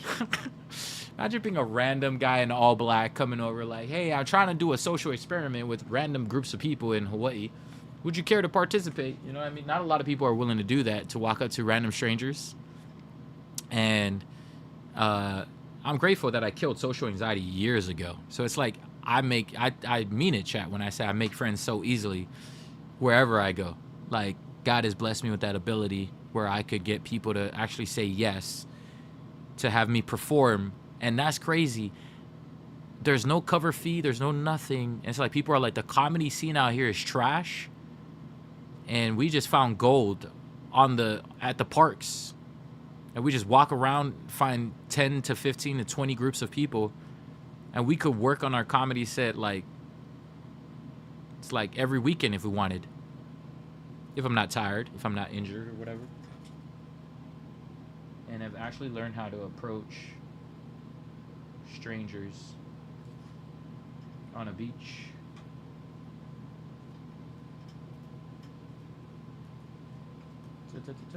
God is good. I guess that'll be my 2 for this week. We should count, chat. Okay, let's count. How many weeks has it been, chat, since the start of this year? Can someone do the math for me? Material is only the ingredients. The delivery is the cake. Yeah, there you go. The delivery part, because I know how to navigate a crowd through the delivery, I feel like I've done that over the years as a professional MC, and it's just regurgitating it over and over and over. My style is like storytelling, punchline within the storytelling, punchline, storyline into another story. That second story is going to have some sort of callback or sound. The first story is going to have a callback or sound. And by the time the third or fourth or fifth or maybe sixth story, I'll call back the first, second, third, fourth, fifth story. I didn't realize that was actually a thing. I didn't know. I got to look up this meta thing because now I want to study that. What else do meta? It's called meta. What else do meta comedians do? Actually, let me chat GPT it right now. What does meta? I like that a professional comedian said that out loud. He said, for those of you who don't know what this guy's doing, that's an advanced thing. It's called the meta. What does meta mean in comedy? Okay, so in comedy, meta means the joke is aware of itself, the performance, or the fact that it's a joke. Instead of only talking about a topic, the comedian also comments on the comedy process, the audience, the room, or their own. It's basically comedy about comedy or self-aware humor. Ah, I see. So that's what it is. We are self-aware. Matt Rife does a lot of self-aware humor. So a comedian bombs and says, you guys are reacting to this joke like you signed a waiver before the show. I see. That's meta because they're joking about the audience's reaction in real time. Ah, interesting. So there's different kinds of meta comedy. Self-aware stand-up, commenting on your own jokes and set. breaking the fourth wall, acknowledging the audience directly. I love that. I love acknowledging the audience. That's my style as a streamer. I love acknowledging y'all. Irony or satire, joking about the format itself. And then this is my favorite. Chat, look what it says. The fourth kind of meta comedy, layered callbacks, making fun of earlier jokes or failed jokes. I knew that was my style. Look, so he said meta comedy. So the fourth kind of comedy is what I like. I love layered callbacks, where I remind you of what shit happened earlier throughout the story. Chat, he's meta. He's cracked at comedy. That's crazy. I'm not cracked yet, chat. So comedians known for meta. These are the people I need to watch. I don't need you to send me any comedian, chat. I need you to send me Bo Burnham. Actually, no, you don't need to send me. I'm going to go look them up. Bo Burnham, Norm Macdonald. I don't know any of these people. Nathan Fielder, John Mulaney sometimes, Annie Kaufman, and Eric Andre. Who the fuck are these comedians? I don't know who they are. In your case, since you're doing comedy, Bo Burnham sounds familiar. She's doing comedy and streaming. Meta humor can work really well because audiences already know internet culture. I know I look like a guy who says chat clip that during arguments. That's a joke that only work on the internet. If I said that joke out loud, chat, people would look at me like, huh? You know what I mean? Like if I went up and added like, I look like a guy who says clip that. Only you guys would get that humor. The crowd wouldn't. So a lot of beginners accidentally make meta comedy where comics laugh but normal audiences don't. The laugh still has to work even if someone doesn't know comedy structure. Yeah, so I'm gonna try, even if they still need to laugh, right? So I wonder if I try this with actual crowds, my bit that I killed, or I tried new bits. Maybe I tried two, right? Because in front of comics, there's a few that laughed, but it's like, that's not my crowd. I'd have to try it on an actual crowd, and the only way I can try it on an actual crowd is if I go to the beach. See, but I still want to work on new comedy. Oh, there's so much, chat, that I want to do. I'll pray on it. God will tell me what to do. If I do my bit I did this past week and work on it. Norm Macdonald and Bo I've heard of. Norm was in Billy Madison. He was Adam Sandler's friend in the movie. Ah, okay. I might have to look up some of their stuff. I think Kevin Hart does one. Wait. What kind of comedian is Kevin Hart? So his is mostly storytelling, observational, high energy, and self-deprecating. He does talk about his height a lot. I will take the storytelling part from Kevin Hart. I like the storytelling part. He does have a lot of high energy delivery. His pacing is really good. His pacing is really good when he tells stories. I love his pacing. Kevin Hart's pacing is phenomenal. Even Chappelle's pacing on his storytelling. I'll just watch them for their storytelling shit and then watch these other guys. Yeah, this is why Dave Chappelle's so good. He's a philosophical story, social commentary guy. He's into real shit. You'd have to be intelligent to actually talk about that, and I don't like talking about it as much. I'd have to study a lot. Nate Bargatze. Dry, understated storytelling. Andrew. All right, so Bo Burnham's the first one that I have to look up. I don't know who that is. Norm Macdonald passed away? Ah, interesting. Not too long ago. He was in Billy Madison. Okay. Nate Bargatze is a phenomenal storyteller. He's my absolute favorite. Then since you're part of my community and you're here, there's a reason why you're attracted to my personality, Mighty Buttercup. Maybe there's a Nate Bargatze in there somewhere that I need to study. Thank you for saying that. Let me put that down. If that is your favorite, then I will have to look him up. Nate Bargatze. I don't even know how to say that. I don't even know who he is. While I'm lying down on the couch today and chilling, I'm going to watch some Nate Bargatze videos for now. If you have a favorite bit of his, Mighty Buttercup, can you send in the funnies? Like the best, the favorite bit. Your favorite bit of Nate. The one that gets you laugh no matter what. I want to try watch it. Dave Style with Suit speaking on Our People. Yeah, that's what I'm saying, Trunks.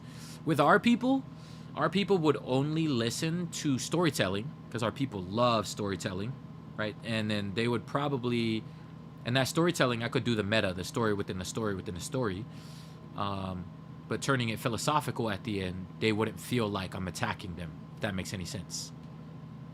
Right? Because one thing about Our People, Trunks, is they get defensive and they might want to fight after the show. Hey, Oos. Hey, so I heard you talking about my people. What? That's my bastard. That's my bastard you were talking about, huh? Chat. I'm about to. Yo, chat. I'm about to. Hi, wish me luck. I'm moving. Where are you moving to, Big Bad? Eddie Murphy, Starfresh was her favorite. Why I put a dumb question mark? Oh, you said because you don't know if it's a good morning yet. That's why you said good morning. Right? That's why you put a question mark. It's not dumb. I'm at work and go still. I'm so happy to hear the community is growing larger and happy. More hilarious stories. I'll catch you later. Thank you for being here and thank you for subbing. I appreciate you all. I haven't seen you in so long. It's so good to see you, and it's so good to hear that you're doing well. His SNL George Washington skit is hilarious, but it isn't a storytelling one. I mean, I want to see the meta in action, how he does it. So, George Washington skit. SNL. Okay, cool. I'll look it up. I got nothing to do when I relax on the couch, so I might as well watch it. There's a reason why you're here, and there's a reason why you like him, so it's like there's probably some sort of similarity. Something. I just got to see what it is. Dun, dun, dun. 30 miles from the current... What's making you move, Big Bad Wolf? Is it going to be a good move? And then after I watch Nate Bargatze, chat, I've been watching the Boros. I need something to finally unwind because I haven't been unwind. Today has been going. Haven't had a time to breathe yet. So I'm going to watch Nate to chill, his one skit. Just one thing comedy. And then I got to write for 30 minutes. And then I'm just going to unwind and watch Boros. It's a good TV show, chat. It's Stranger Things, but old people. It's good. Kira's getting taller and she's talking a bit more now. She would love to hear you and Nancy again. Like, yeah, that'd be great. Bring her into the chat. Let me know when she comes in. I'm sorry, I can tell I'm more unapologetic on the late night streams. I cuss a lot now. I'm trying to slow it down. Because I'm getting closer to my unapologetic self, I gotta slow down on the cussing. I gotta slow down on it. So it's a bit much. Hi, Shada. I love your stuff. You helped me branch out in my YT. Thank you, brother. Oh, anytime, Big Bad. I'm glad you branched out finally. That's good. Inspiration comes in many forms, you know. I'm glad I'm at least helping you do something on your end. I don't know how much of it. Spurs in 7 places. How'd the night go? Give me a quick recap. Killed it, Kayla. In my opinion, it was good. I was in front of a tough crowd because it's all comics, right? But everything I wanted to do, the setting of it, the way I navigated through the story within the story within the story, I learned what style I was doing. It's called the meta. I didn't know what that was. I didn't even realize that was a thing. I didn't know I was in the advanced class already. It was just how I like telling my stories, because I like navigating people. I like flow, right? I don't like when people just tell a story and then randomly you go to this next story. I like it when it flows. Like when I'm taking you through a story, I want that first story to connect to the second story, to the third story, to the fourth. It takes a lot of work, but the flow is better in my opinion. Because when I do connect each point, you'll be like, damn, that was good, right? And that's what I like. I like when it's connected. I could probably also work on going from story all over the place. But what? I don't hear you curse. Yeah, I'm a cusser, Starfresh. Especially when I'm like being real. Yeah, it's got to flow to where it makes sense, right? And so that's why I like flow. When I tell stories, like if I'm going to talk about my first time I lost my virginity or something, there's got to be a story on the second one that's got to relate to that story. And as it continues, by the time it finishes, it's got to be unpredictable too. The thing that makes some comedians great is you don't know where the punchline comes from. That's the next level shit, where it's like you thought you knew where they were headed, but they totally got you off guard. That's the thing I like, is the people, like, predictable humor is great, but I think when it's unpredictable and you don't know where the punchline's coming from, I think that's like even better. What about if you started off with split personalities? I don't know if I want to try that. I've tried it over the years, genitalia, and I don't like it. The reason why I know that that's not my voice is in streaming, I've done it. Streaming has taught me in the last 3 years that I hate my split personalities. Like when I do my different characters, it's too draining. I can't do it. I give props to Tyler Perry, but that's too draining. You know how Tyler Perry can do Medea? I could do like Kulina and all of those, but like for me, it'd be too draining. I've done it for the last 3 years, and I just think it drains the shit out of me. I like how Dave Chappelle tells that one joke backwards where he started with the punchline. Yeah, that's my favorite. Trunks, that's my favorite Dave Chappelle one, because that one was genius. That one was genius. He opens up with the punchline. Can you remind me which one that was? Because I want to go back and watch that. That one, you gotta be a genius. He's a genius for that. I haven't seen a comedian do it like that, but that was genius. The way he did that was so good. Chat, I gotta fart again.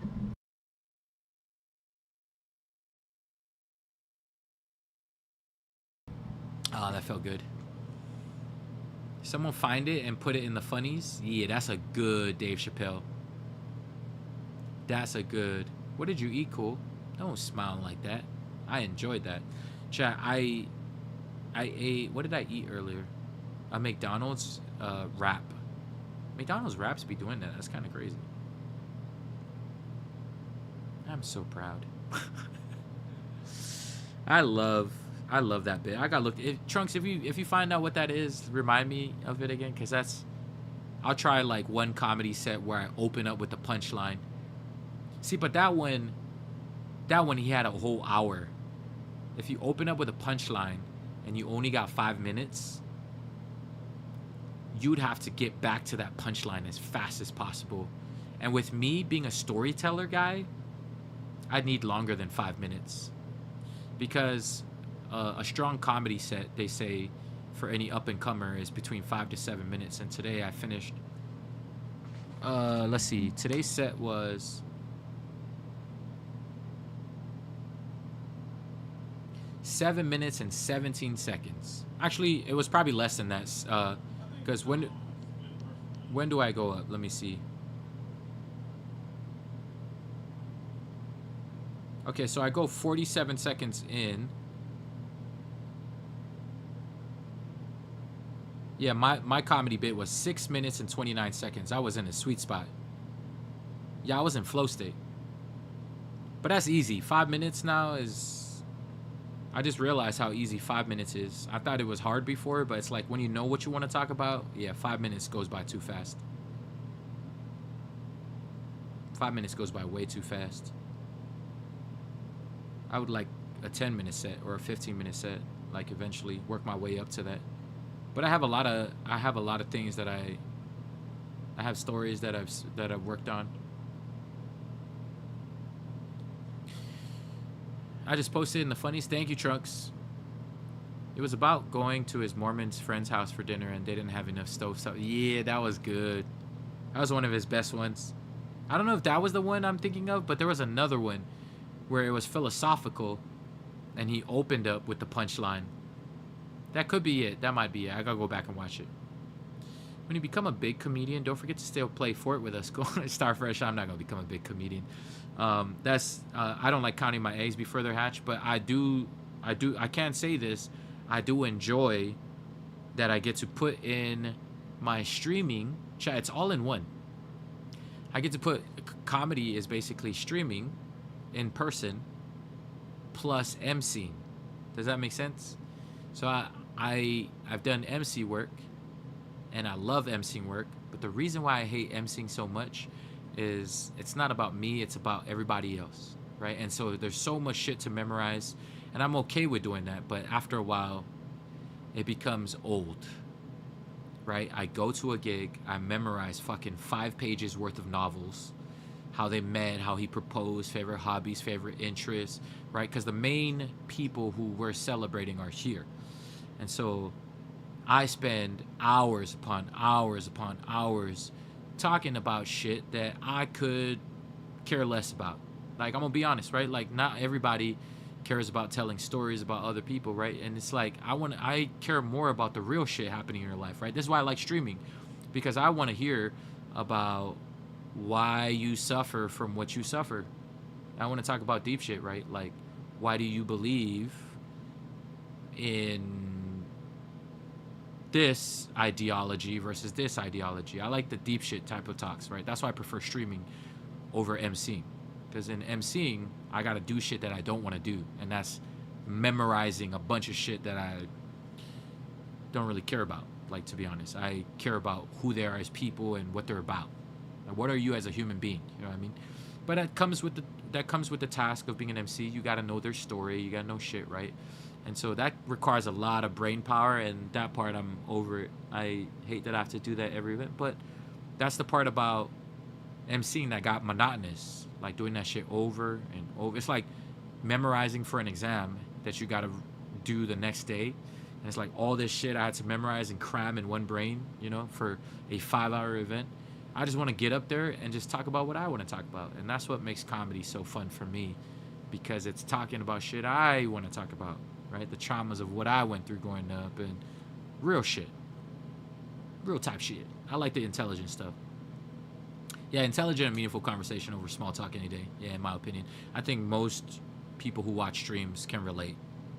That's the introverted in you guys, you know what I mean? Anyways, don't forget to use code CooldUpTV in the item shop. I'm going to hydrate as I get offline. Thank you, chat, for vibing with this, and I will see you guys next time on Dragon.